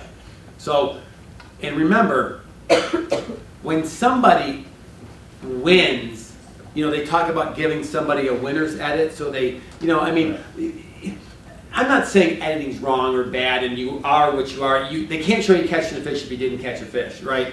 But, you know, I truly thought that I could have won that game. Lisa said that she knew she wasn't going to win. And maybe it's just my confidence level. I don't really know. I mean, Denise did win, and my hat's off to her. She deserved to win based on the way that, because everybody that wins deserves to win. At that moment in time, they got the most votes. You know, my hat's off to her. But I thought I had it. You know, I just thought I had it. And some people said, you're crazy. You never would have had it. But, you know, I know how I played. I know what I did strategically, and it's just, you know, it's just a perception issue. When do you or like other Survivor contestants know who's gonna win? Like, is it like just the day of, or do you get a sense beforehand? Like, is there talk or? They're not supposed to say anything about who they voted for, but Final Tribal Council, in my mind, is just a ceremonious ending to the game. Nothing happens at Final Tribal. Final Tribal is just a celebration of the game. Everybody has already predetermined who they were going to vote for. So the questions and the answers, and you know, we think we can deter people, but I've never heard of anybody saying that their vote was changed by an answer from somebody from the jury. And maybe it's happened, maybe there's an isolated case, but I think in most cases, and I think for sure in our season, everybody voted the way they were going to vote before Tribal Council. So you think everyone in Ponderosa knows who's going to win, like by the time before they get to Tribal Council? I think there's a lot of game that's played, so I know for sure there's a lot of swinging of votes there. And I know that people will say, yes, I'm voting one way, and they vote another way once they get there, but in their mind they know who they're voting. So I don't think everybody really and truly knows. I don't think anybody goes around and polls people. So who are you really voting for? Maybe they do. I've never been there. And I've never asked that question. It's probably a good question to ask. I'm not a big fan of Ponderosa. I'm thankful that I've never had to go there. I've watched the videos, and it's a miserable place to be. Not only because there's so much anger there and bitterness because you're out of your game, but you're staring at trees. You can't go home, you can't communicate, you can't find out anything about the world, and you're just sitting out there staring at trees. So it's just, I'd rather be suffering on an island not eating than at Ponderosa with the negativism and the fighting and the backstabbing and the lying. But more game is played at Ponderosa than the island by most players. So going back to that final tribal council, when Penner gave his speech, what was going through your mind? Like of the oxen, or of the horses pulling the chariot?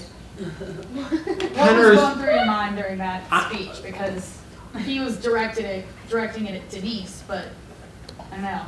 I love Jonathan Penner. One of my favorite humans, one of my favorite survivors. Seems more about being entertaining than really almost even about winning. Is brilliantly entertaining. If I could pick anybody to spend 39 days on an island with, anybody on that season would be him, because he's so fun and he's adventurous and he's so many things that I like about people.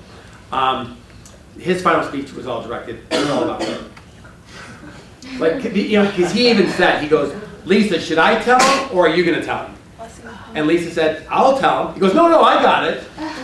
You know what I mean? So he had no intention on letting her tell it because he was on stage. He's an actor. That's his job.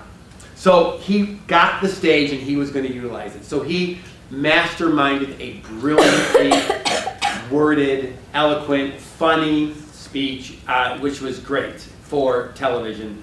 Terrible for me. You know, he said that me and Lisa rode Denise like I didn't really get that because I thought it was the other way. Like No, he did say that she rode you. But I'm not really sure what that meant. I was going to paraphrase. He said that there was a chariot pulling the victor into the Colosseum. That two of you were the animals that were pulling the victor, but all three of you thought that you, in fact, were the one that everyone was cheering for. Did he mean it metaphorically? Yeah. Like that we You were the oxen. or that You did the Metaphor, work. but You did the work. not just the work. Oh. Not about doing the work. And you know, it's not, Denise brilliantly stayed out of any of the decisions and any of the strategicness. I can't really remember one strategic decision that I could credit her for, which is a brilliant game. Sometimes under the radar wins. It's not my game. I don't even know how to play that game. It would be awkward for me to play that game.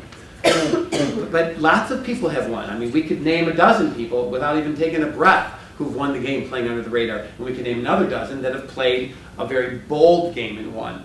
So it's her game. And she saw this path. I mean, so what do we do here? She goes, let's go talk to Malcolm. So I'm not really 100% sure if it was an intentional part of her strategy or if she just kind of fell into that strategy. I'm not really sure which, but I mean, with this group of people, I saw a tweet that said, Boss Rob would have been the first one voted off if he'd been on our season. Because they were having nothing to do with returning players. We didn't lose the first challenge. We got back to camp and Pete said, I hope they get rid of Russell Swan. I'm like, I'm the Russell Swan of our team. You would get rid of the returning player first? Are you kidding me? And I'm thinking this, not saying it. But I saw a lot of, yeah, they should get rid of Russell. Later on it was said that they should get rid of Penner. So I knew that the returning players were not favorites on this team. We get to the merge. I go out to Penner, who's in the middle of the water. There's a scene of him and I out there in the middle. I said, Penner, what's going on? He goes, everybody from my team loves me. I got him in my back pocket. They'll do whatever I say. I'm like, you got an idol? And he hesitated. I'm like, you got it. You hesitated. He goes, yeah, I got it. So I swam to shore, and I go, Jeff, Kent, and Carter, we're sitting over there. I go, Jeff, Kent, and Carter. I said, hey, how you guys doing? Jeff Kent looks at me, he goes, we hate returning players. He said, but we hate Penner more than we hate you. He said, so we're going to vote off Penner first. You're next. So you got 3 days out here. We'll make him as comfortable as possible for you. Really? Glad to know. So I knew that I had to get rid of Jeff Kent first before anybody out there. Because he told me I needed to get rid of him. He basically said, I'm your biggest threat out there. But they hated Penner. But Penner didn't see. He thought that he had him. So they were playing Penner as much as he thought they were playing him. So it's just a battle every day out there in every way. Everything's a battle. And everybody's saying whatever they can do to last another day out there. So it's good. I just got a couple more things to show you. This is the actual, go ahead and read that. Is that a tree map? That's a tree map. Like a real tree map. Who wants to read it? Israel. Yes! Oh my god. Happy time of my life. You can touch a real tree map. I'm not sure which one that is. Slip, slide, and enjoy the ride, but remember one little thing. You could fly high on reward today. Actually, that is if you master the ring. Okay, yeah, where's that ring? Oh, I got it. Oh. Yeah, the ring, so this is Molly's bag. So I got this because I won this challenge. I also have another. Which one is that one?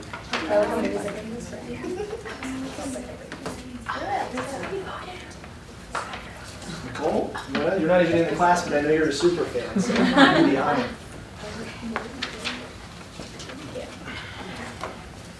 Slow and steady wins the race, but the race is what comes before. A sharp mind and a steady hand guarantees your spot in the final four. Oh, that was your football. Why don't That we one. agree? So that's why I ended up with that one. Letters from home. You guys remember the letters from home? The other tribe won letters from home on the Wicker Ball Challenge. They got the letters from home, Calabal did. I got these when I left the game.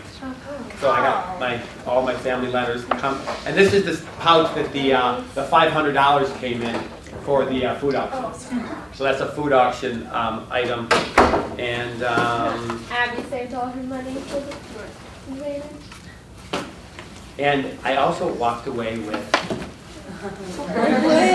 Fire in the form of flint. the magnesium is here, the flint is on this side. This is the real live flint. This is what saves your life out there right You should there. give it to Brandon, he's the only one that can use it. It's surprising how few people, only 2 seasons in the history of Survivor actually started fire without the use of flint or glasses. Does anybody know what those are? One was pretty recent. Yes. Yes, one of them was really recent. Yeah, didn't Shamar? Yeah, they like- Both of them were pretty Last 3 seasons. Shamar just did it. Shamar did it? Heroes versus villains. It's actually been quite a few seasons. No, Boston Rob, no, that was 2. That's the only time. No, Yao did. Correct me if I'm wrong, Internet. No, I said without the aid of anything. With just what's available on the island. Malcolm did it. Russell Swan got kind of credit for it. Boston Rob did it. He was the first one to do it on Heroes Villains. And Shamar. Jay Byers, Survivor One World. Rose Tribe. Did he? Doesn't count. Yeah, it doesn't count because it's bad season. So I guess people are getting a little smarter now. They're finally, after 20 seasons, figuring out that you're going to have to start a fire out there. Guys, Mike has been on stage for over 2 hours at this point, so we'll let him wrap up. But if you want to come up and ask a question in person, I'm sure he'll do that. He'll answer. But let's just let him have a drink and stop having. I just need to pee. Yeah. Aqua down. Once you get back, I was wondering if you would be in my Survivor application video and just say a few I'll give you words. a Survivor application video advice in about 60 Not seconds. advice would be in it right now. Film it. Let's do on it. stage. So I'm going to actually take this occasion with Mike going to take an aqua dump to say goodbye to the home audience. And if you'd like to, would you like to have the final word? Oh yeah. Thanks guys for watching. Look for me on Survivor soon. My name is Jesse Swedland, and yeah. Shout out to RC. Look at that. Shout out to RC, my girl. Shout out to anyone else who might, be one of my future super fans. So. I